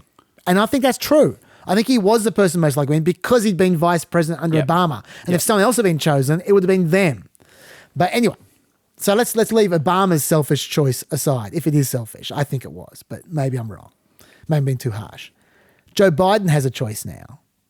He obviously wanted to choose someone who was going to tick his boxes of a minority status, obviously. Like ideally, it would have been like either a woman or a racial minority, and he chose someone who was both. Now, there's electoral reasons for that. But you know what? He didn't need to pump up the black vote. He already had the black vote. That was the reason he won the primary, because he won the black vote. Right? So that wasn't necessary. I think that he was giving no thought whatsoever to his succession, which is strange because of all the presidents in history, He is the one who most openly said, I am going to be a bridge. He explicitly said during the primary, I will be a transition president. He said the words transition president. And given that, it should have been his number one pick to pick someone who could possibly be president after him. And the fact that Kamala Harris had gone down in flames during the primary was not a good sign for her electability. But then, after he made her his vice president, he's put no effort whatsoever into seeing her up to be for succession planning. Once he chose her, he had to do his best to build her up, not to saddle her with immigration as a topic, which is going to kill any Democrat. Like basically the first time he gave her anything that wasn't a dud assignment was 6 months ago. He gave her the abortion assignment, and she's actually done pretty well. Yep. This is the first time she's done something well when she wasn't given the hospital pass. Now, if that was 4 years ago that he was giving her gifts. Yep. And it would have helped him if he had, because she's better explaining things than he is. But before then, he gave her a little bit of political cyanide as a treat, and I don't think that is a coincidence. And this, for me, is the devastating, tragic contradiction at the heart of the Biden presidency, which is this is an emergency break glass candidate. You know, this is an existential threat to the republic. That's real. But then the kicker to that is, by the way, there's no plan B. There's no contingency even. I'm super old and this is it. They had precluded the possibility of Trump still being around at this point. They thought it was a kind of, you just slay the dragon and then they really believed the back to normal shtick. And that was incredibly naive and dangerous. It actually gets worse than that. Because if it was just simply they were negligent, lots of people make mistakes. Yep. Right now, what's happening is Joe Biden is intentionally blackmailing the Democrats with Donald Trump to stay in power. That's right. And let me tell you my evidence for that. It's not just, there's some obvious evidence. What he's saying, he's making it hard to go, right? And he knows that every Democrat knows that if he struggles on his way out, that is going to guarantee Donald Trump gets reelected. Everyone knows that. But I'm not even talking about that. I'm talking about something which almost no one knows. And I was so surprised when I saw this that even now I'm not 100% sure I'm right. But it's there in English in front of me. And so I think I am right. But, I'll just put out there, no one else has said this, okay? So maybe I'm wrong. It's not a good feeling when I'm one out, okay? But, I'm skipping ahead a bit now. We're about to talk about Kamala Harris, but I'm skipping ahead to just the convention issue, right? The reason why people are saying they can't choose their candidate at the convention. The reason why is because Ohio had these weird rules so that the Democrat nominee for the Ohio election, the Ohio federal election, needs to be announced before the date the convention is held. So they need to go early for that reason, or whoever the nominee is will not be on the ballot in Ohio. Okay, so the Democrats tried to get Ohio to change that. Ohio said they did a lot of messing around. Democrats said, don't worry about it. I think it was like August 19, might be when the convention starts. Yep. I think it's the August 11 is when the Ohio deadline was. So they said, okay, we're just going to go before August 11. Go August 7. We'll have a Zoom nomination. That's like a virtual nomination. We'll put Biden on the ballot in Ohio when he wins it, and then we'll have a fake nomination at the convention. But it'll be done beforehand. Okay, that's all fine. This is what most people don't know. Ohio changed their rules 2 days after the Democrats said they were going to do that. They no longer need to go before the convention. They can do it in the convention. The virtual roll call, unnecessary. They're still saying they're going to do it. And in fact, the DNC is currently pushing for this to happen in the middle of July rather than August, just to get done early, they say. It's unnecessary. It's completely unnecessary. What is happening is they are applying pressure to make it so that no one has the opportunity to be the candidate other than Biden. And then blackmail people, say, well, he's the candidate now. It's too late. You can't change him now. If we change him now, Trump is going to win. And so he I assume that he's going along with this. So he is very selfishly setting up a situation where he is using Trump against the Democrats for his own power. So this is really, really important. I think it's important enough to be possibly the most under-discussed story in US politics right now. So my understanding, I think your understanding as well, is that the situation beforehand was that because of strange Ohio state laws, you had to be a lock on the ballot a long time before the actual election. Yeah. And that's immutable. If you are not the name on the ballot, you will not appear on the ballot prior to this legally set date. Yes. Now, that does mean that Biden is not the only person. Our understanding and other people's interpretation of this is that it does mean that Harris, because her name is on the ballot, could be the presidential candidate. Is that right? If Biden drops out, yes. If Biden dropped out Yes. in that situation, she would be the presidential That's candidate. right. That's correct. Yes. So, first of all, why did Ohio change that rule? They didn't have to, right? They didn't have to. No, I don't know why. I don't want to speculate. Right. But you can. Yeah. So, I mean, Alabama that was in the same situation. They changed the rule. Yeah. But they just changed it a bit earlier.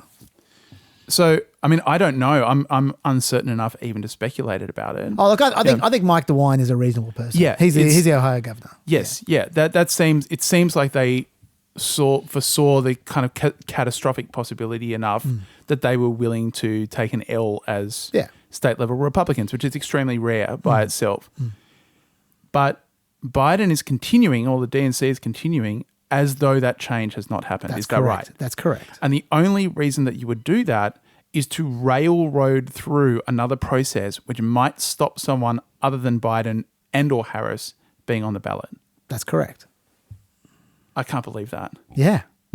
It's amazing. It's foreclosing the option that they don't even know they might not need yet. Yes. I mean, if one thing that happens in situations like this is that old people can deteriorate very, very quickly. So these months up into the lead up of the election are critical to have the opportunity, if they need it, to make a replacement. Yes, they are critical. but okay, well, let's talk more about Kamala Harris, though. Yeah. And then we can talk about the other person, whoever they might be. Okay, just polling briefly about Kamala Harris. CNN polling has Trump ahead by 6 points on Biden. Like I said before, 49 to 43. They've got Harris behind by 2, 47 to 45. Yeah. Why? She's got a stronger showing amongst women. 50% of women she got versus 44% of women under Biden. Independents she gets more of. 43% Harris got, 34% Biden got. But she only has a 29% favorability rating, which just goes to show how poorly Biden's doing, that she's doing better than Biden with a 29% favorability. Mind you, 22% have no opinion of her. Yep. But that also means not the kind of deep negatives and attacks that we saw with Hillary Clinton, who's got a lot of baggage, poisonous kind of baggage coming to a contest like this. No person in history has had the baggage of Hillary Clinton. She would need to book out 7 flights to carry all her baggage. So, yeah, that's true. But US Today Suffolk poll, 41% of Democrats believe they should change candidates. Morning Consult, 3 in 10 Democratic voters want Harris if Biden drops out, followed by 20% who said Newsom.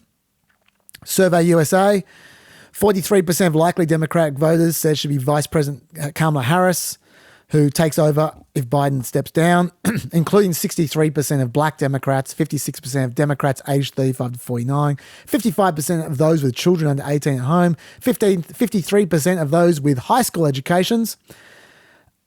Washington Post found Harris gets higher net favorability ratings amongst the young and amongst non-white Americans, which, surprise, surprise, is Joe Biden's weak point. The question is, though, does she lose more white voters and old people when you move away from Joe Biden than she gains from Joe Biden's weak demos. And that's something we just can't know. Because Joe Biden's very strong with old people, and you don't want to lose those old people because they're the ones who vote. Yes. So that's a real risk. If you're losing the old people, that's an election loser. Those numbers are actually not that bad. No, they're not. That for someone who is a historically weak VP, and there have been a lot of dud VPs, that looks pretty good. Data for Progress, I mean, I'm skipping ahead a bit here. Data for Progress cited all the major Democrats, and they all got basically the same. Yeah. People aren't voting for Democrats. They're voting against Trump. That's right. So it's the same people who say, I'm not going to vote for Trump. That's right. I mean, the two big arguments behind a Biden presidency at this point are he can beat Trump and he won't be that bad as a president. That's the best they can do. Yeah. Yeah. What it'll be like as president, we're not going to say he's great. He has been a good president. Yeah. Harris, I don't think, is especially weaker on both of those. I mean, she can't say she was a good or bad president. They probably won't say she was a great VP, but she's an unknown quantity. Yeah. And very different systems, very different stories, but we know of elections elsewhere in the world where there have been two unsatisfactory candidates with not great polling, and they bring in a kind of young woman as a bit of a Hail Mary play, and it has worked. It worked with Julia Gillard. It worked with Jacinda Ardern in New Zealand. I think they kind of have no choice, really. I agree. I think I'm just going to talk the positives and then I'll talk the negatives. Their message is that they are a steady hand. Yep. That Trump is the chaos candidate. You can't run a guy who's possibly losing his mind if you're trying to say the other guy is the chaos candidate. So they don't have much of a choice. The campaign, their entire campaign strategy is about Trump's brain, essentially. Yes. Is now become about Biden's brain. Trump has disappeared for the last week. Have you noticed? He doesn't exist anymore. The entire election is about Biden's brain now. When Trump disappears from the news, he's winning. And that's not going to stop. This is a juicy topic. They can mine the last 4 years. Have you noticed that all of a sudden there's leaks? There were never leaks under Biden's administration. There's leaks everywhere at the moment. There's going to be more and more leaks. They're not going away. There's going to be more bad moments. Every time Biden has a moment, a senior moment, it's going to get worse. The debate was worse than the Heir report, the special counsel report. The next one's going to be worse again because there's more speculation and more fear. It's just, we don't know what's coming, but we know it's going to be worse. That much we know. And every single time there'll be more coverage, more hype, it'll prompt more leaks, and Trump will recede further and further into the background. This is the next 4 months if Biden is the nominee. I don't know what Harris is going to do, but I know Biden is going to lose. You can't win with that coverage if it's all about his brain. Well, a dangerous prelude to this situation, and I think the thing that they are repeating to themselves like a mantra is, well, look at Fetterman. He had a stroke. Yeah. He went to hospital for depression. He couldn't talk during the debate. Yeah. Half his face wasn't working. As long as Biden's brain is better than that, we've got a shot. The difference is that's an acute medical condition, right? This is someone who is then very sick and gets better. Joe Biden is not getting better. No. And also, I'm sorry, Santa is not the president. No. The difference in coverage alone makes a completely different scenario. For that to work, Biden would have to start wearing a hoodie. Yeah. Okay, by the way, let me make a point which hasn't been made much at all, in fact, I think. And that is Kamala Harris is going to be run against regardless. Whether she's the candidate or whether she's the vice president, Trump is going to be saying Kamala Harris is the president. Yeah. Like, that's what's going to happen. All the attacks that I'm about to talk about, they're going to come to Kamala Harris's way, and they are significant, are going to be coming anyway. They won't be coming quite as hard while Biden's there, but they're still going to be coming. Yep. I mean, do you know that during the actual presidential debate, Trump's campaign was running ads against Kamala Harris? When you think about the Joe Biden you saw in the debate, ask yourself a question. Do you think the guy who was defeated by the stairs, got taken down by his bike, lost a fight with his jacket, and regularly gets lost? Makes it 4 more years in the White House? And you know who's waiting behind him, right? Vote Joe Biden today, get Kamala Harris tomorrow. I'm Donald Trump, and I approve this message. Now, the reason that was all doom, doom, doom, doom, doom, doom was because they made that before the debate. They were running it during the debate before they got the creepy music style clips to play. But that's their strategy to run against Kamala Harris. So her only chance is maybe as president, she might be able to combat their scare campaign. She's a sitting duck if she's not president. She can't do anything if she's not president. That is a legitimate line of attack. In this shape, there is a very good chance that Harris is going to wind up as president anyway. And the difference is, in this situation, the Democrats can control the transition. Yes. They can control it. It's not an optimum time to do it, but it's got to be a lot better than a possible 25th Amendment when Biden is in office. You know, they're not thinking about what a second-term Biden presidency would look like, and particularly how it might end. And putting in Harris now has got to be one of the better ways for this Biden political career to conclude. Do you have any other reasons to pull the trigger on with Kamala Harris, or should we move on to the negatives? I think that it's a hard reset. These are 2 really old, really unpopular candidates. It's a way to go, okay, here's a new era in US politics. In the change election too. Absolutely. Yeah. This is, she gets a bit tongue-tied as well. She can almost do it in a kind of endearing way, a la Fetterman. Nobody's thinking that she's, a towering intellect. But that can be, even with the wacky music there, that can be accidentally endearing. The alternatives are catastrophic. This is the best chance that they are going to have, I think. Yep. Okay, let me get into the negatives. All the people saying Biden's got to go, like you and me and many others, none of them are saying they've changed their mind about voting for Biden. They're concerned about other people changing their mind. But what's the evidence say? The evidence says that no one's changing their mind. The race is so baked in that people voting against Trump will vote for Dems no matter who's there. It's Biden's corpse. So maybe in the long run, Biden won't lose votes, and you're just endangering the old people's vote by getting rid of Biden. What do you reckon about that argument? I think that precludes the possibility of a constitutional collapse in a second. Essentially, Trump becoming a kind of special emergency president in exile in the event that Biden was unable to fulfill his duties as president. That you have an extra constitutional possibility there that is, kind of a dictatorship, essentially. Emergency powers kind of stuff. Okay, let me throw a few sort of election tactic type thoughts as well. If the concern about Biden is that he looks weak, do you look any stronger by admitting that the whole party just made a terrible decision, which is what you'd be doing if you got rid of Biden?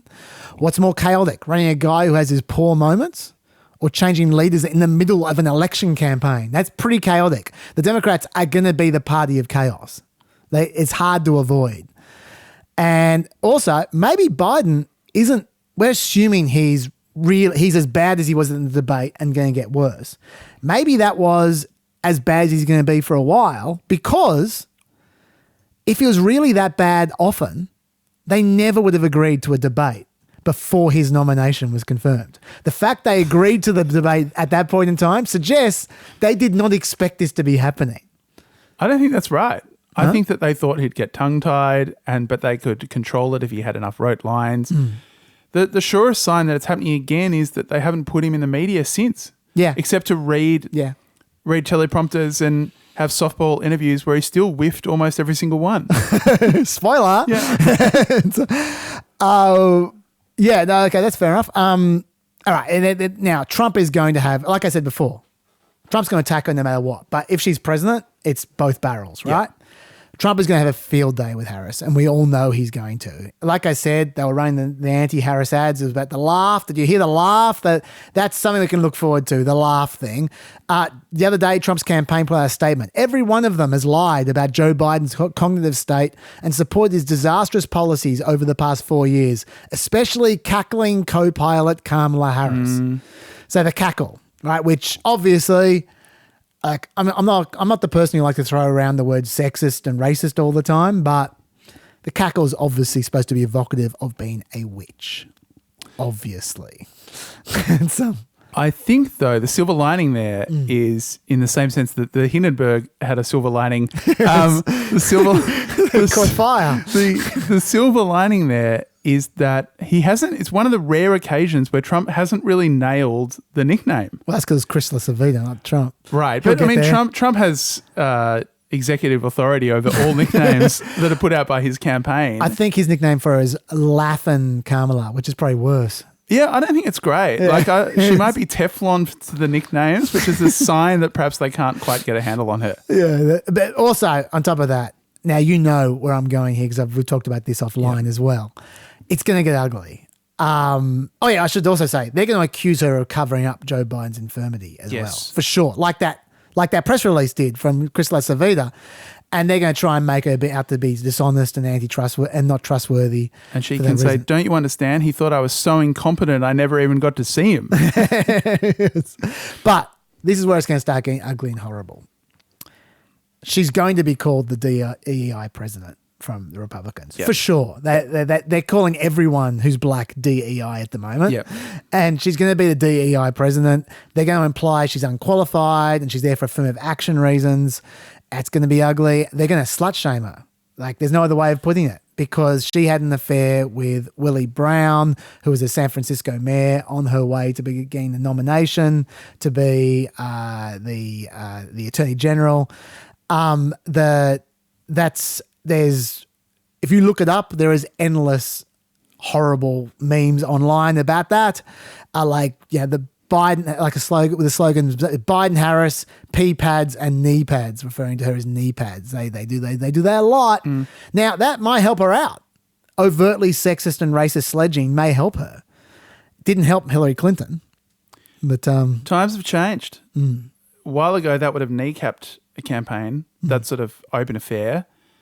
You know who we can thank for making that a non-political issue is Donald J. Trump. It's true. That is true. He's blazed that trail. You can be an adulterer as much as you like, and it doesn't matter anymore. So thank you. Also, there's no way that the House is going to let her have a vice president. If she becomes president, the House needs to vote. They ain't giving her that vote. And who then becomes second in line? Well, she can choose whoever she likes to have on her ticket. But I'm saying, as president, she will not have a vice president. Yes. Which might become relevant on January 6th. Well, who then, in the line of succession, after the vice president? It'll be number 2 in the Senate, who I don't know who that is. But it'll be a Democrat. Right. It'll be, don't remember.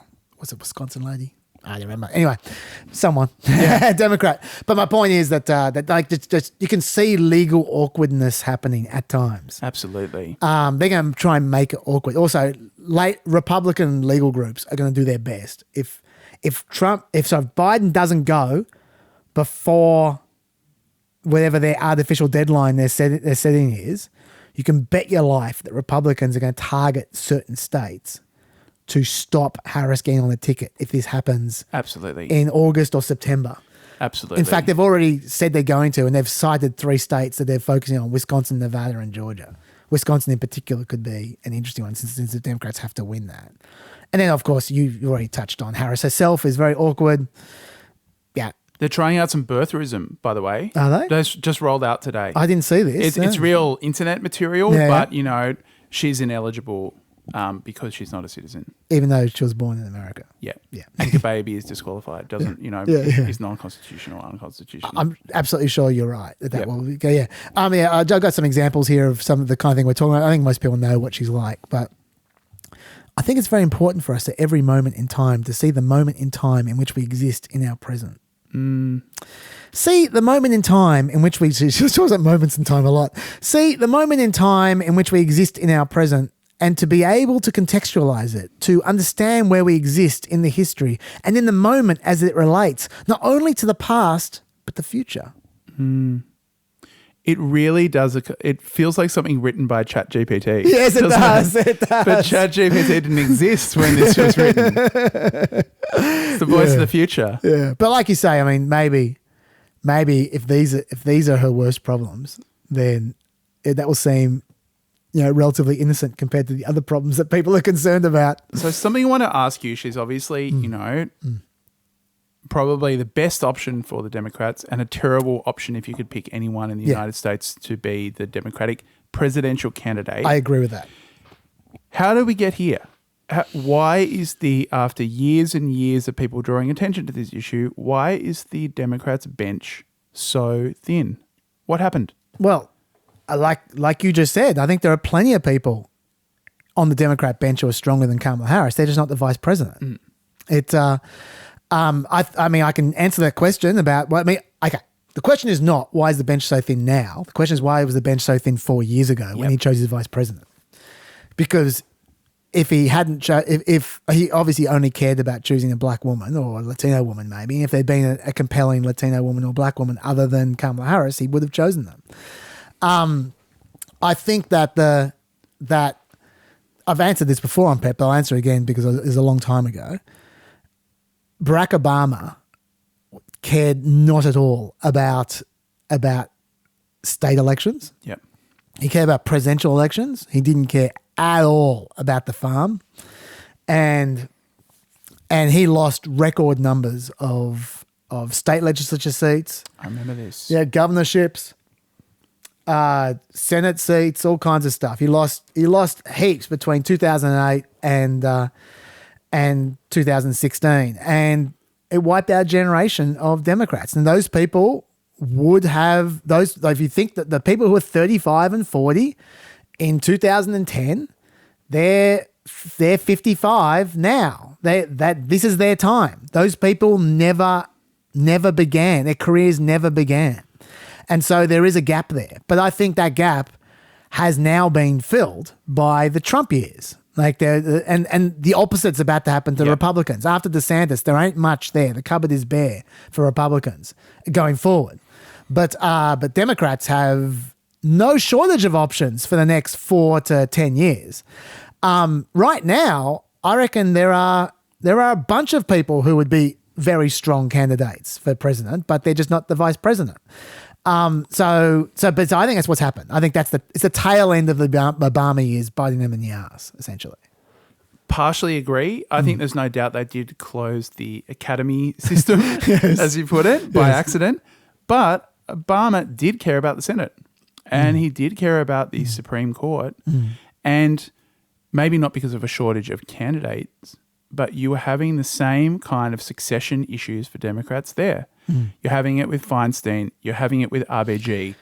This failure to step aside seems to be a uniquely Democratic problem with some exceptions amongst Republicans. I think that's different. I think we're talking about two different things here. One thing is talking about the youngsters coming through. The other thing is talking about old people not going away. Yep. They are different things. Yeah, and I think the old people not going away is a bipartisan issue. I think it's an American issue. Yep. I mean, Trump is old. He ain't going away. Yes. Mitch McConnell, like he was damn close to dying before he stepped aside. Like it's a Congress thing. I mean, the Republicans have a dude in Iowa, Chuck Grassley, who might be running past the age of 100.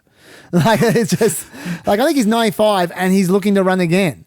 So the age thing is that's a completely different issue, and that's I think a complicated one. Yep. I think that I political gerontocracy. Yeah. I think I could talk about that forever, but I don't think that is the reason why Kamala Harris is the vice president. Is not because of that. I'd say that's a different thing altogether. Let me ask you a question from Eric. This is a correspondence. Uh-huh. I strongly argue against replacing Biden. Here's why. In this scenario, you would create an open seat with the White House party. In the last 120 years, the party holding the White House has won only 3 presidential elections with an open seat. 1908, Taft versus Bryan. 1928, Hoover versus Smith. 1988, H.W. Bush versus Dukakis. Every other open seat presidential election, the challenging party won the presidency. LBJ is the incumbent president in 1968, dropped out of the race, created an open seat. The Democrats wanted to lose the White House to Richard Nixon in a close election. Although right now, definitely doesn't feel like it. Joe Biden, for all of his faults as a candidate, as the incumbent president, is the best choice going forward for the Democrats. A more complicated version of that historical argument, just hold that thought. Yep. I'm going to play a clip from Alan Lichtman, who is a historian, who famously has his 13 keys that he judges, and they're keys like Eric just said. Who is the incumbent? That kind of stuff. Yep. Historical precedents he predicts elections with. And this is what he has to say about the... about getting rid of Joe Biden and people's desire to get rid of Joe Biden. All of these pundits and pollsters and analysts that you see on all the cable channels and all the networks have no track record in predicting elections. And yet they come on and they claim they know how this debate is going to affect the outcome of elections. They have no idea. It's sports talk radio. It may be entertaining, but it has no scientific basis. So what is the impact, you think? Zero.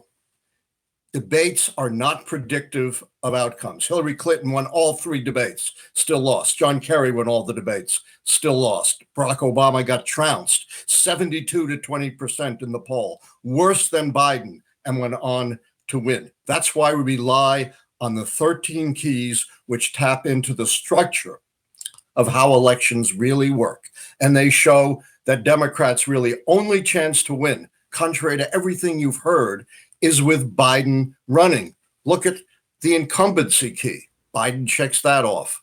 The contest key, he checks that off. He was uncontested. It takes 6 keys to count out the White House party. But that means Alan, of the remaining 11 keys, 6 would have to fall. Let me finish. Yeah. Biden doesn't run. They lose the contest key. They lose the incumbency, and only 4 more keys would have to fall. So how would you respond to Eric and Alan Lichtman?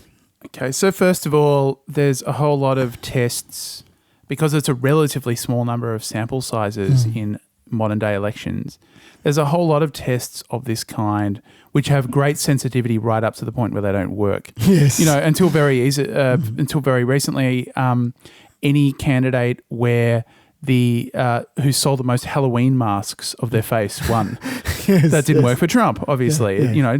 People didn't, although Biden now ironically looks like a Halloween mask. There weren't more Biden masks sold that Halloween than Trump masks. Betting markets were very, very sensitive until quite recently. Nate Silver was very much right until he wasn't, and there's still a debate about whether he was right or not. Anyone who has these kind of systems, I'm always skeptical of, even if they're right more often than they're not, about picking the results of an individual election. Second of all, this kind of debates don't matter stuff reminds me of the old Freakonomics stuff about saying lawn signs don't matter, right? Now, that is true up to a marginal point, right? And the marginal point is not 0 lawn signs. It's the point between at which people are conscious of your candidate because there's enough candidates, there's enough lawn signs to inform them of them in a local area. But beyond that, all of those lawn signs are wasted. Now, up until now, every single debating candidate, even the bad ones, has been able to sort of perform like a president on TV. This is a historically unprecedented situation in which someone has just radically been unable to fulfill, you could have got a random guy out of the crowd. He probably could have done better than Biden did. What use is a historical precedent in interpreting that? Similarly with first of all, this is a discrete scenario that Eric has put to us, right? About an open primary or a brokered primary. Second of all, we may not even have that, right?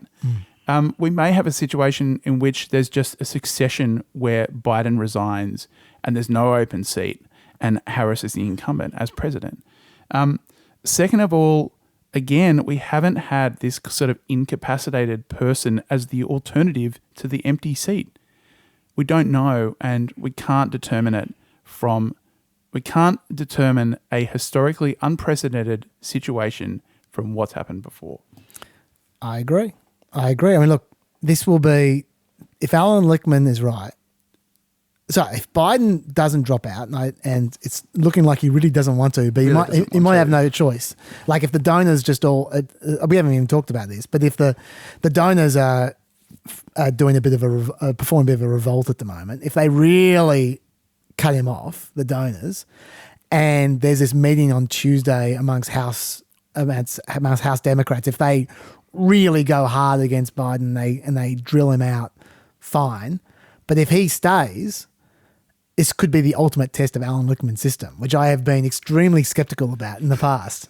Because Alan Lichtman is, according to his system, Biden should piss it in. Yep. He's not just 7 keys, he's 8 or 9 keys. Yep. So this will be interesting to see.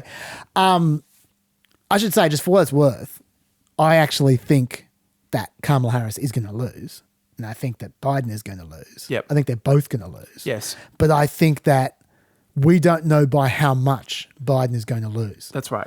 If things continue as they are, then Biden will lose by only a little bit. If things continue as they are as we expect with Kamala Harris, she might lose by a little bit or by a little bit more than a little bit. If things go badly for Biden, it could be one of the all-time pantsings.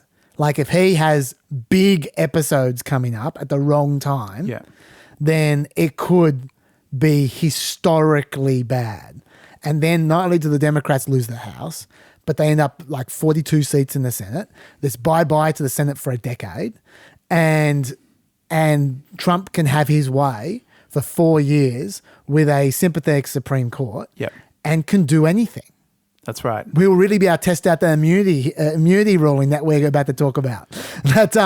So that is, if you're worried about Trump, that's a risk that you shouldn't take. That's right. And so I would say that Kamala Harris is the safe loss. Yeah, I don't think either of them are going to win, but I think Kamala Harris is the safe loss. She is the save the furniture option. Yeah. And if something amazing happens, which always can, you can't rule this out. There's 4 months to go. We know there's going to be a big story in a month's time and another big story a month after that.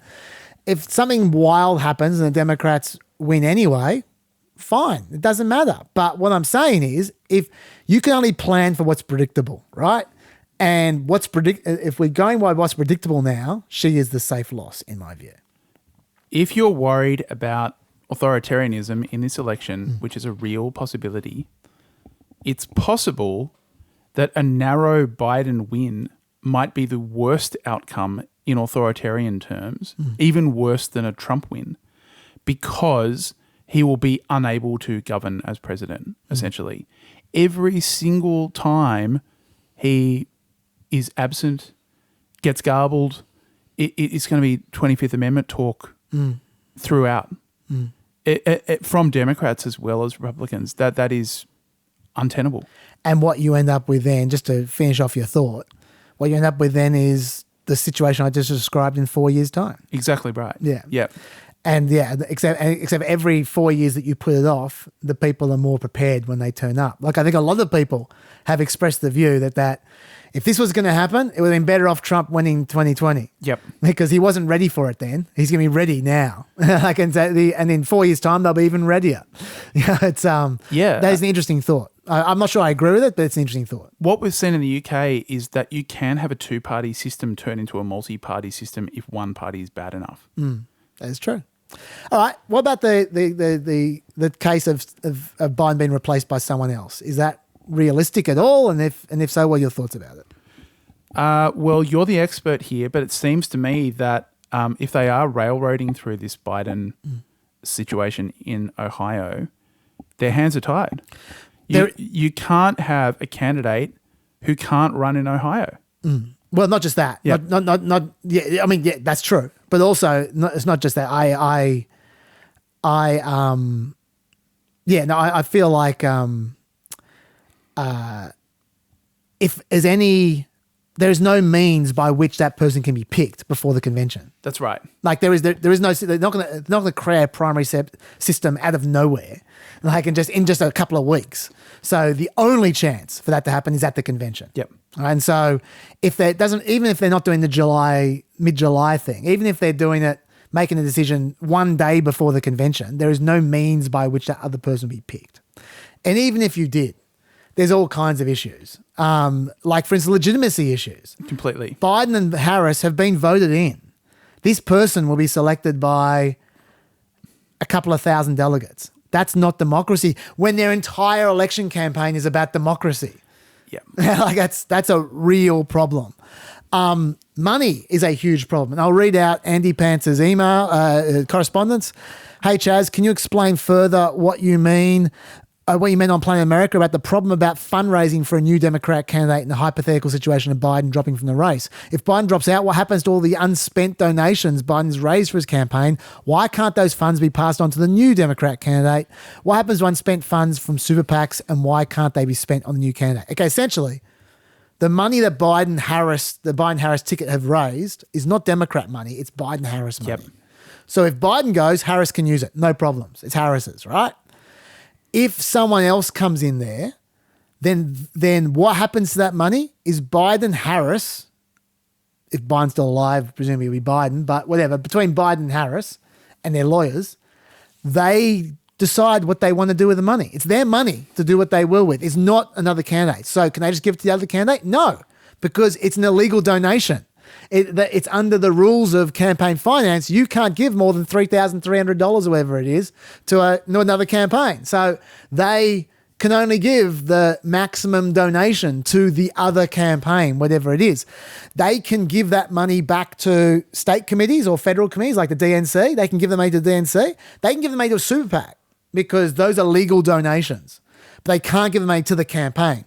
Now, they can give the money to the other campaign super PAC, but that's a real waste of that money. Super PACs spend money. They can't coordinate with the campaign. They can't. They're often going down a completely different track, and also it costs way more money for them to advertise as well. So look, I'm not saying none of that money could be used by the other campaign, but it's just a lot harder. They've got $250 million that they can use well right now.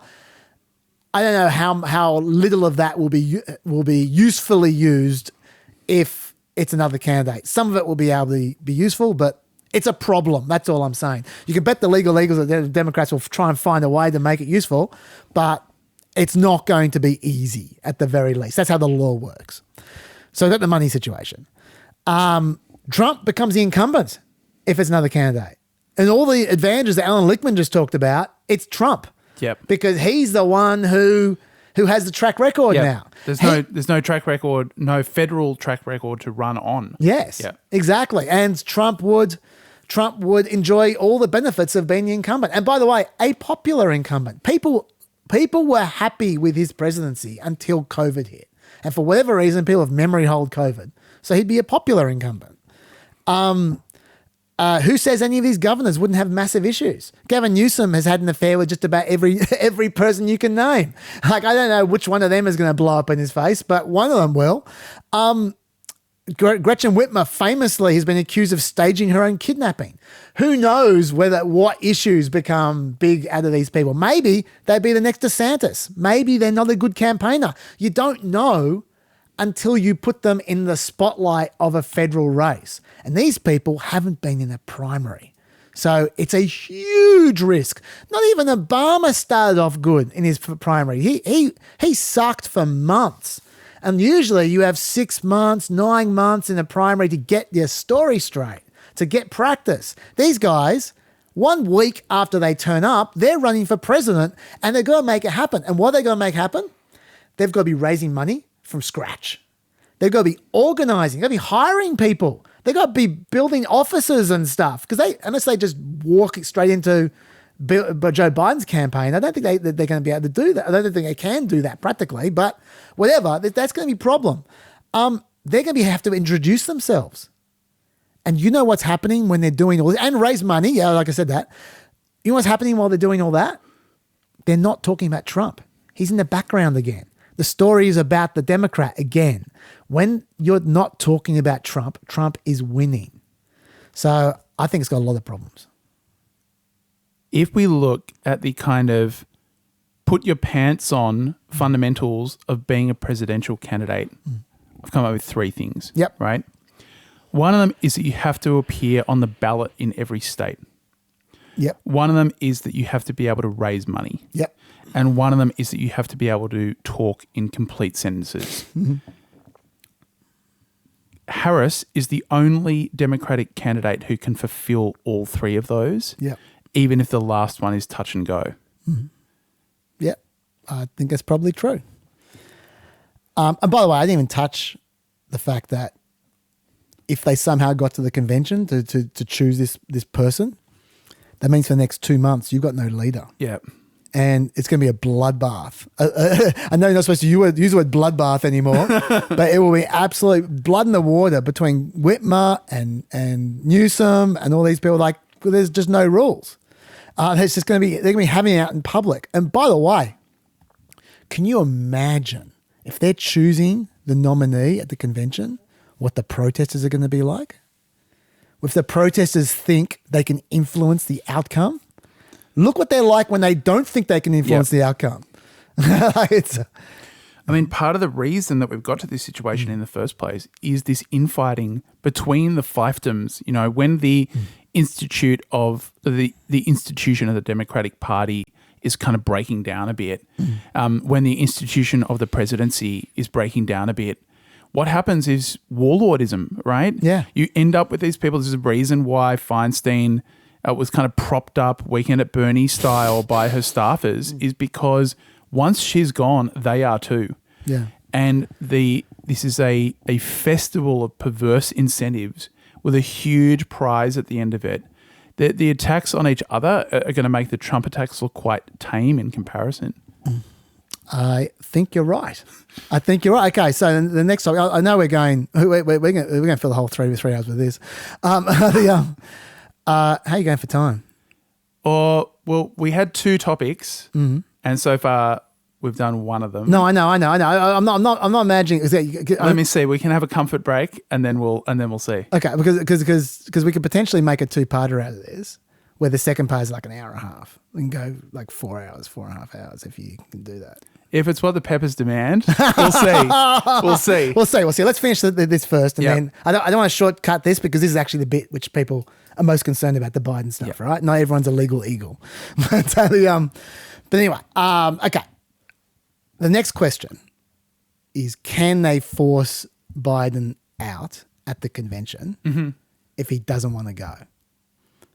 How do the delegates work? This is something which I think a lot of people, no one's asked me, but I bet they're going to at some point in time. What does pledged delegate mean? Like people just assume that these Biden delegates have to vote for Biden. Yep. What are they going to do? Throw them in jail if they don't vote for Biden? Like, well, if the guy's a drooling vegetable, how can they, do they still have to vote for Biden? Well, what happens if he strokes out in the convention? Do they have to vote for Biden? This is the answer.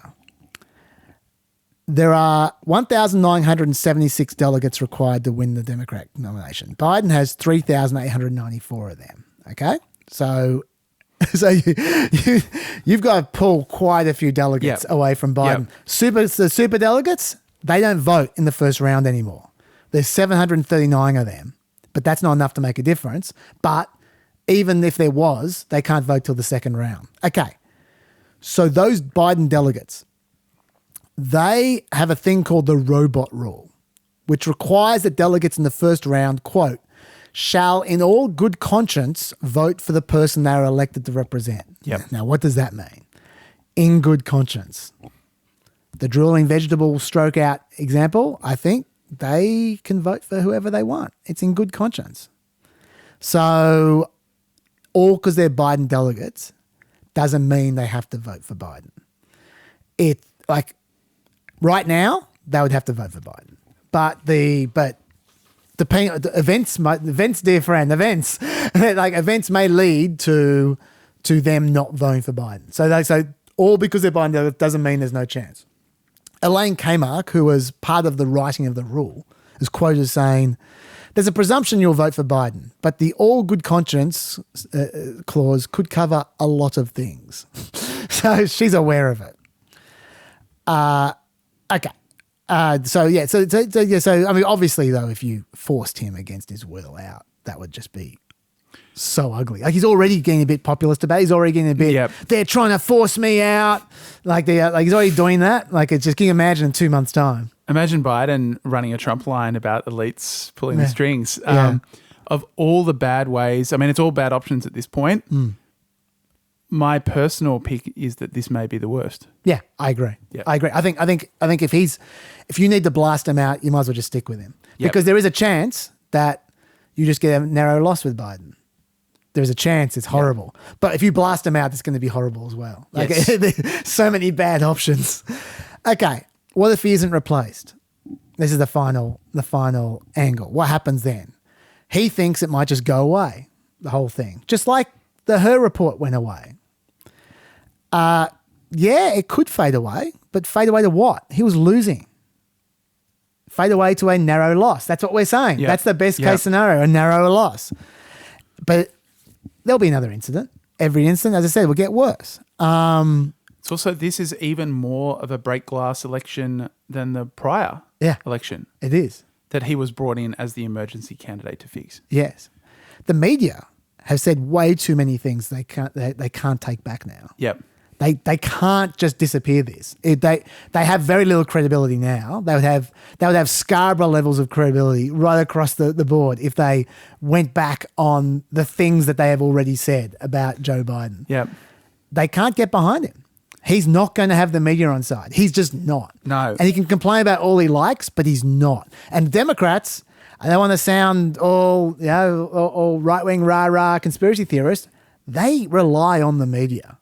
They really do. If they don't have the media, that's a tough position for a Democrat to be in. So it's a real sign of the urgency that the Biden campaign is leaking internal polls which show them losing. Yeah. No, you're right. That is their look at this, look at what we're doing. And they're like, yeah, you're losing, you know. Yeah. And that was before this this has started to really bite. How could these calls get quieter? Ask Biden. I also think that I touched on this before, that this will if they stuck with Biden, this is going to dishearten a lot of Democrats. Yep. Because this is Biden breaking his most important promise, the bridge promise, the transition promise. They don't like Biden. They've never liked Biden. Like back in 2022 and 2023, 2/3 of Democratic voters wanted a nominee other than Biden. Yep. That's when he was at his best. They didn't want him. And it's just, and for them to feel like they're stuck with him, like he's blackmailing them to stop Trump, that's going to be really bad for morale. And you know what's going to come up when there's bad morale? Leaks. More leaks. And I think that there'll be turnout issues with Democrats if they stick with Biden as well. It's such a disaster because you can't have anyone defend Biden without becoming the moment that somebody successfully defends Biden, comes to his defense, there will be talk about that, how that person should be the candidate instead of Biden. Yeah. The moment that it's like a kind of Midas situation where the touch means that helping Biden successfully will hurt him. Yeah. Yeah, that and meanwhile, Trump has already started challenging him to another debate. Yeah. He'll have to do another Of course. debate. Of course. He'll have to, I don't know, he'll probably have to do multiple debates. He's going to have to carry a golf bag during that. He's not coming back in the swimsuit round. He's going to lose the swing contest as well as the next debate. And the best part is, when he has those debates, if he doesn't suck, it's not going to help him. No. You can only lose. You can only lose. It will only be, I mean, unless he magically puts together this tremendous debate that he hasn't been capable of for a decade, then he's at best going to stop the bleeding. At best. Yeah. That is what is called in gerontology terminal lucidity, where people suddenly become less senile when they're about to die. Yes.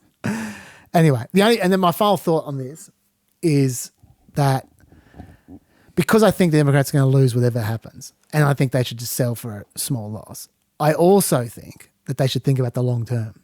Because once again, they can plan for the long term in a way that they can't plan to win in the short term. But that's planning for a system which may no longer exist by the time that they get to it. Well, that's true. That's true.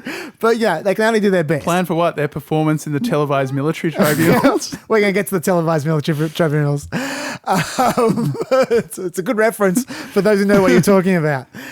The way I see it, there are two options here. Either they lose with Biden or they lose with Harris, except for excluding the miracle scenario. If they lose with Harris, no one is going to say, oh, if only we'd had Biden, we would have won.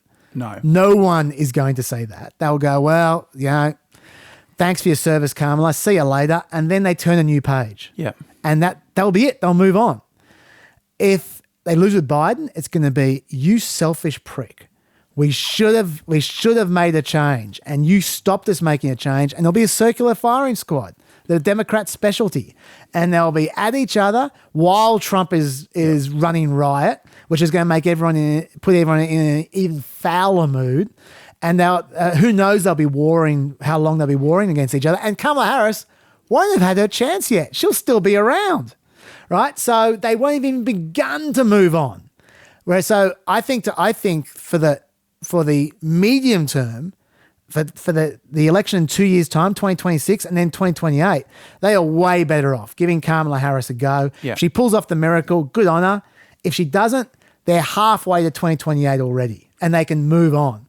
Whereas with Biden, it's stopping the healing before it's even begun. And then there'll be bloodletting, I think. What is clouding the thinking is, let's look at three possible options. Trump wins, Harris wins, Biden wins. Yeah. They're really, if what we've said is right, and I'm fairly confident it is, they're the only three possible outcomes. Yep. The only reason there's doubt around Harris is people have not yet fully been honest about how disastrous a Biden win would be. That a Biden win would be almost as bad and possibly worse for a variety of reasons than a Trump win. And I think that the moment that those are priced correctly, Harris becomes the only option. Let me ask you, what this is what the Biden people would say. They would say, well, hang on. What if Biden steps aside after 6 months? Not 25th Amendment, just steps aside, just retires after 6 months. But then who becomes president? Kamala Harris, like she would have been. I mean, that sounds to me like the sort of semi-comic first act in the Second American Civil War. Yeah.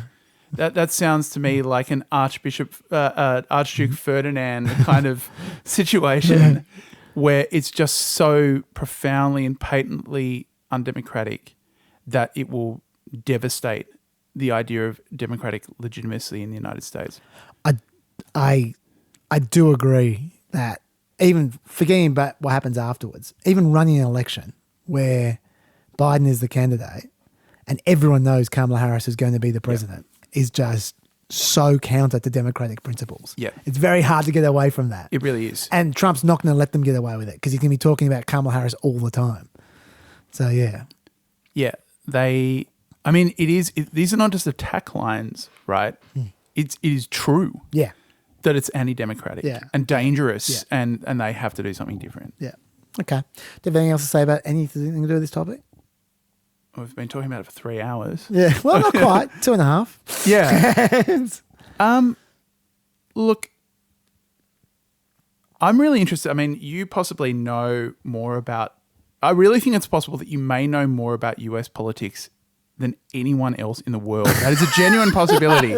I'm serious. It's a genuine possibility. I think the amount that you have read would put you in elite company, and that the only reason that people don't realize that is because you once dressed up as a car and went through a car wash on TV. That was one of the most respectable things I did on TV during that era. But I'm just curious about how you feel. I know that you don't talk about feelings very much. I don't. And you know, I don't want you to editorialize and F you if you can't handle the truth. But how do you feel about this? All this time following US politics, and we've reached this moment where it really is teetering on the brink? I mean, honestly, I'm incredibly sad. I love America so much, and I love the idea of America even more. And I'm seeing the idea dying even faster than the country. And I'm seeing kids who are under 25 who don't even know the idea. Yeah. And it's all they've known is this bullshit of the last 10 years. And I'm not worried about decline as in, one country being stronger than the other or whatever. Like, I've got no problems with India or China surpassing America in the next 100 years or whatever, if like economically or whatever, or power-wise or whatever. But, I always hoped that India would take over from America as being a shining light of liberalism and democracy and so forth. And what's happening in America is going to affect India. It's going to make every country in the world less like that. And as I said, it's the idea that I am mourning more than the actual country. It's an idea that I really depend upon, and so I find that very depressing. But to be perfectly honest, it's not. I mean, the two presidential candidates are abysmal, but I think you can come back from that. Yep. The thing that bothers me the most is what we're about to move to, the Supreme Court, in particular that immunity hearing. I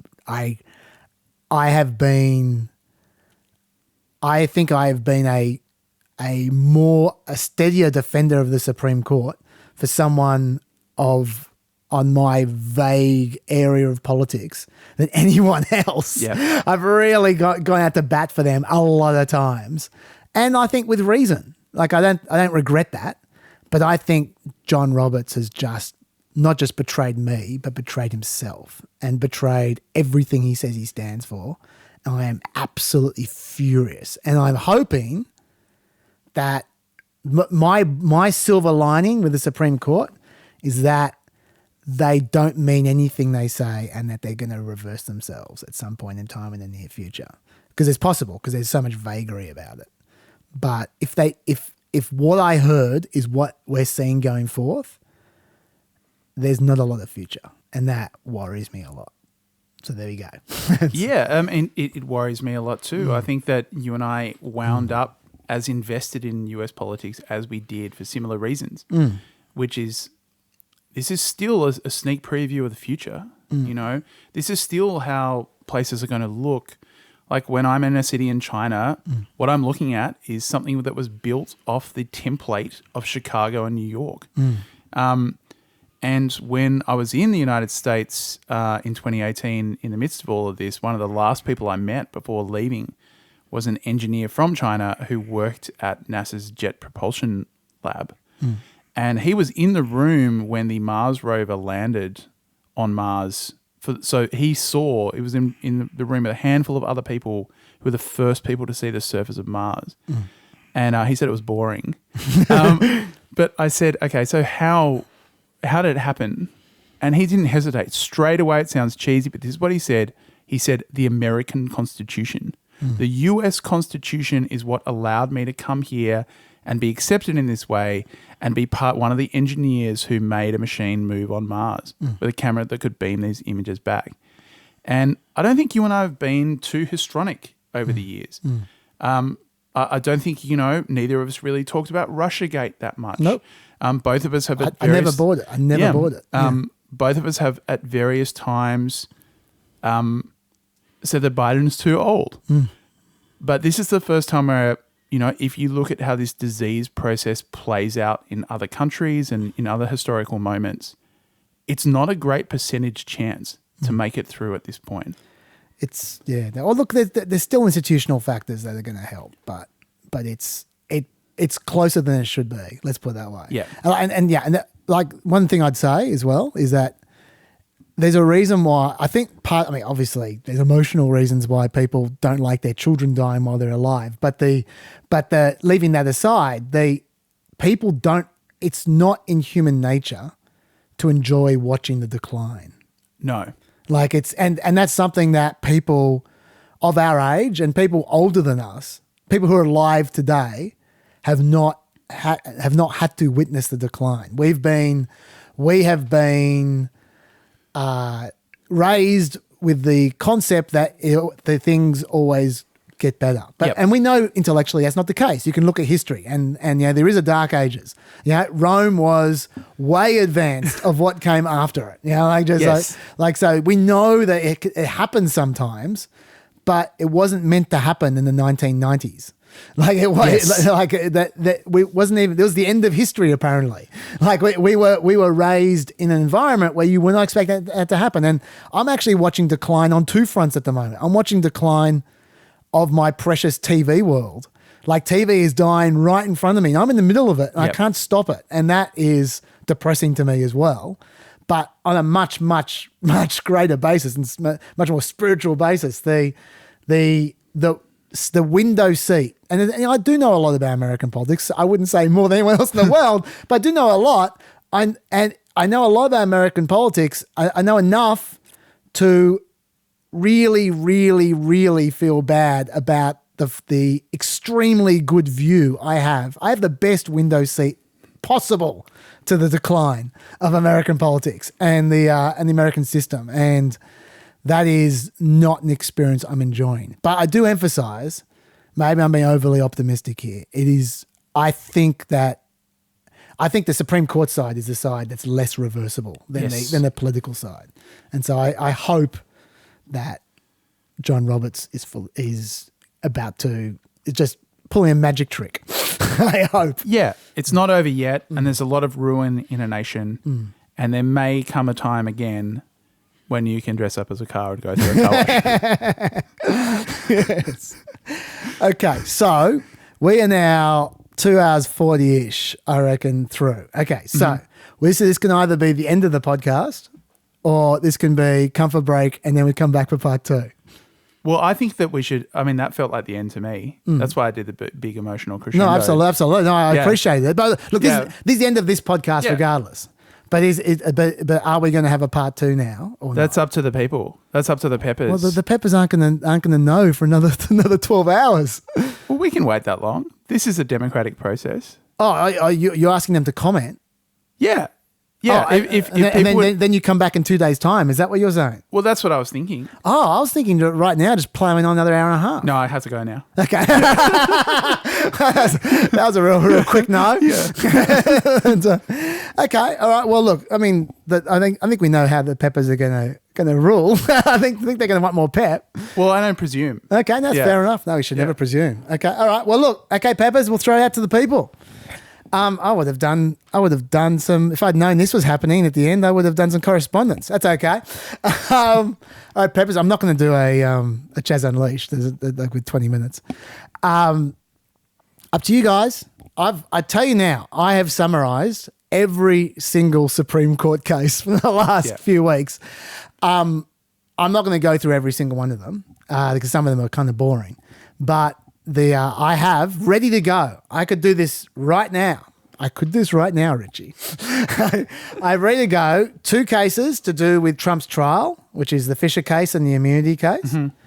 And then I have the whole administrative tribunal section where there's like 4 cases, which peak with the Chevron overall. I have them ready to go. They will probably be about, I'd say, probably 2 hours, I'd say. I reckon those 2 sections combined. Mm-hmm. Maybe a little bit more. If you want them in the next couple of days, let me know. And Richy and I will get together on, I don't know, I'm on holiday. I can do it any day. So whenever suits you. Okay. Yeah. This could be a real treat for you guys because Dave's here on Friday. So this could be a 3-pod week. Imagine. So Richy, I could join Richy on tomorrow or Wednesday or Thursday, depending on how he feels, and we can do Supreme Court, or we can just take a little break and then just wait till Dave comes back on Friday. All right, let the people speak. Let the people decide. It's I hope whatever choice they make, I hope it's not a nearly comatose octogenarian. Well. Thanks for having me, and thank you, Peppers, for having me. It's always a pleasure. Thank you, Richy. Thank you, Peppers. Whatever you choose, stay peppy. Welcome to the other side of the white flash. This is not Chaz Unleashed. This is just a little chaser at the end of the podcast. I just want you to know that I've now finished editing Richy's podcast. But there's some late breaking news. Our exercise in democracy that Richy was trying to experiment with at the end, that when about as well as the Democratic primary did, it was stillborn, just like the Democratic primary. Richy can only do Friday. And that's when Dr. Dave is next available. So that's not going to work out. So don't bother voting about whether you want us to do the follow-up on the Supreme Court straight away. We're actually going to do something a bit racy instead. We're going to try a tri-podcast. The three of us, Richy, Dr. Dave, and I. In the meantime, I've decided I am not going to let the Supreme Court stuff back up because it's already feels like it's been around for a long time. So I'm going to right now record a bonus PEP. You don't need to vote for it. I'm recording it right now. Oh, you can vote for it if you like, but there's no point. It's just going to be a Chaz Unleashed. Just me talking about the Supreme Court. I have no idea how long it's going to go. We will find out. And I will put that out tomorrow because I don't think two podcasts at the same time make much sense.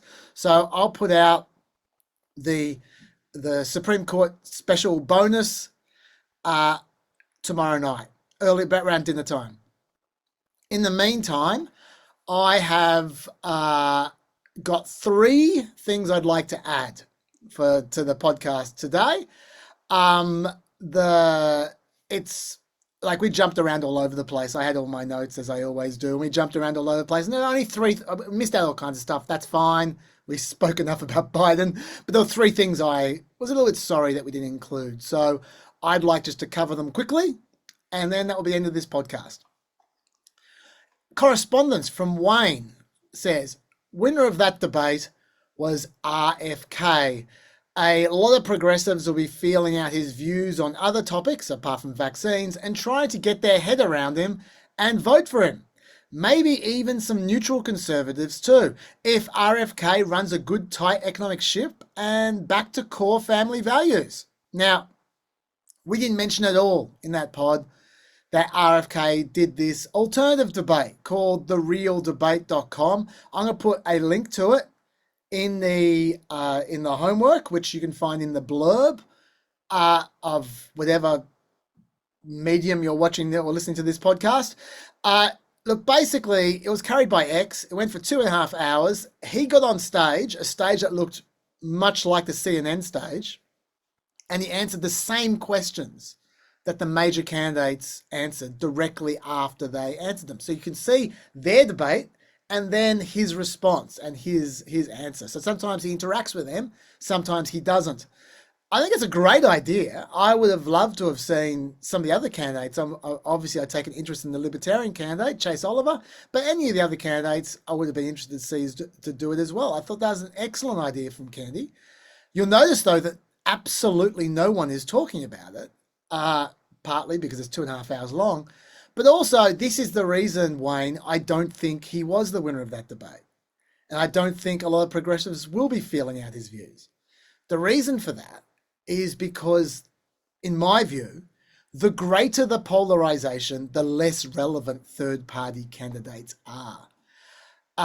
People tend to think when everyone hates the candidates, that's good for the third parties. I don't think it is. I think what's good for the third parties is when people are utterly indifferent by the major candidates. They are bored by the major candidates and they want another option. When you got to remember, like we say all the time, many, almost like the vast majority of voters are driven by hate. They're driven by how much they hate the other side, not how much they love their side. So the fact that everyone hates these guys, that's high times for the two-party system, because the two-party system is driven by hatred. It's that no one's going to vote for a third-party candidate when they really, really hate one of the parties, even if they simply hate the other party. It's about a a distinction in hatred. So as long as you hate one party more than the other one, you're never going to have a look at the third party. And so at this time, during the debate, when things are at their peak drama and peak hype, that is exactly when no one's going to pay any attention to the third party candidate. And that's, I think, exactly what happened. Even though RFK had a great idea, I just don't think people have gotten into it. I just don't think he's had a look in the public conversation, even though it's had 1 million views, a trillion views on X, because everything has 1 trillion views on X because they have really dodgy numbers. But when you scroll past, that's a view apparently. But so all Elon Musk has to do is just tweet it out himself, and it's gotten 7 quintillion views. But anyway, my point is, this is not a good time for RFK, and I think you're wrong. But we'll see. Let's find out.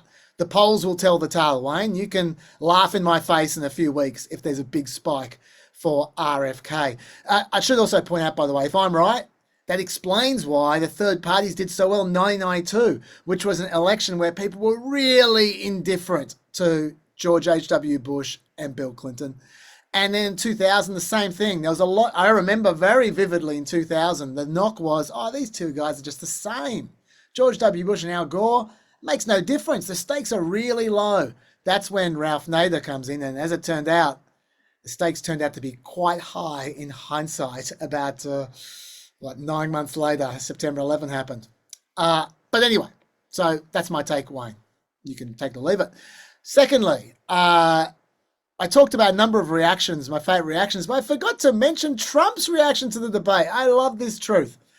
As I walked off the stage on Thursday night at the end of the highly anticipated debate, in inverted commas, anchors, political reports, and all screamed that I had had the greatest debate performance in the long and storied history of presidential debates.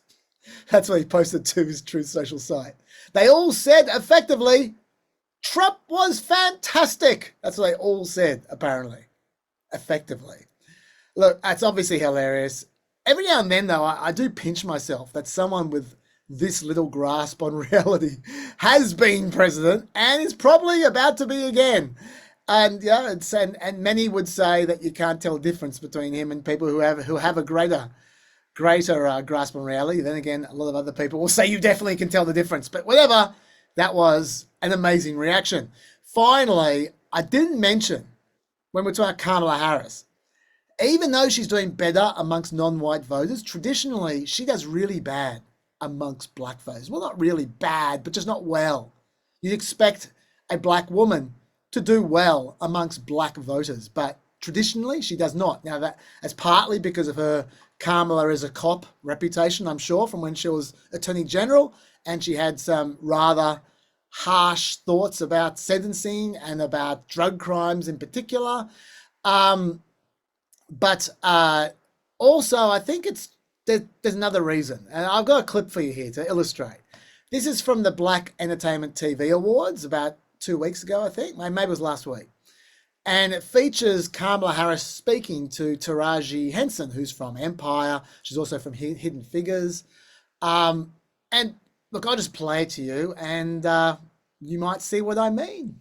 So what's on your mind? Oh, Madam VP Harris, I'm worried about the election. Women's reproductive rights are on the line. Our Supreme Court is on the line. Our basic freedoms are being tested, Madam VP. I know you've been traveling across the country. What are you hearing? Yeah, girl, I'm out here in these streets. And let me tell you, you're right, Taraji. There is so much at stake in this moment. The majority of us believe in freedom and equality. But these extremists, as they say, they not like us. They not. There's a full-on attack on our fundamental freedoms. The freedom to vote. Yep. The freedom to love who you love. The freedom to be safe from gun violence. The freedom for a woman to make decisions about her own body, not having her government tell her what to do. I've been out here on these streets, she says. Now that is why Kamala Harris has traditionally struggled with the black vote, in my view. Whether she's learned her lesson, well, she hasn't learned a lesson in that clip, but whether she's learned her lesson when or if she becomes leader, president, we will find out. But that is something to watch out for as well. Anyway, that's enough. We've talked about Biden and all the offshoots more than enough. Now I'm going to start, I don't know, is it going to be an hour? Is it going to be 2 hours? Is it going to be 12 hours? I've got no idea how long I'm going to go about the Supreme Court. I'm going to stick to 6 cases, I think. We'll see what happens. You will see that tomorrow. Until then, you stay pepped.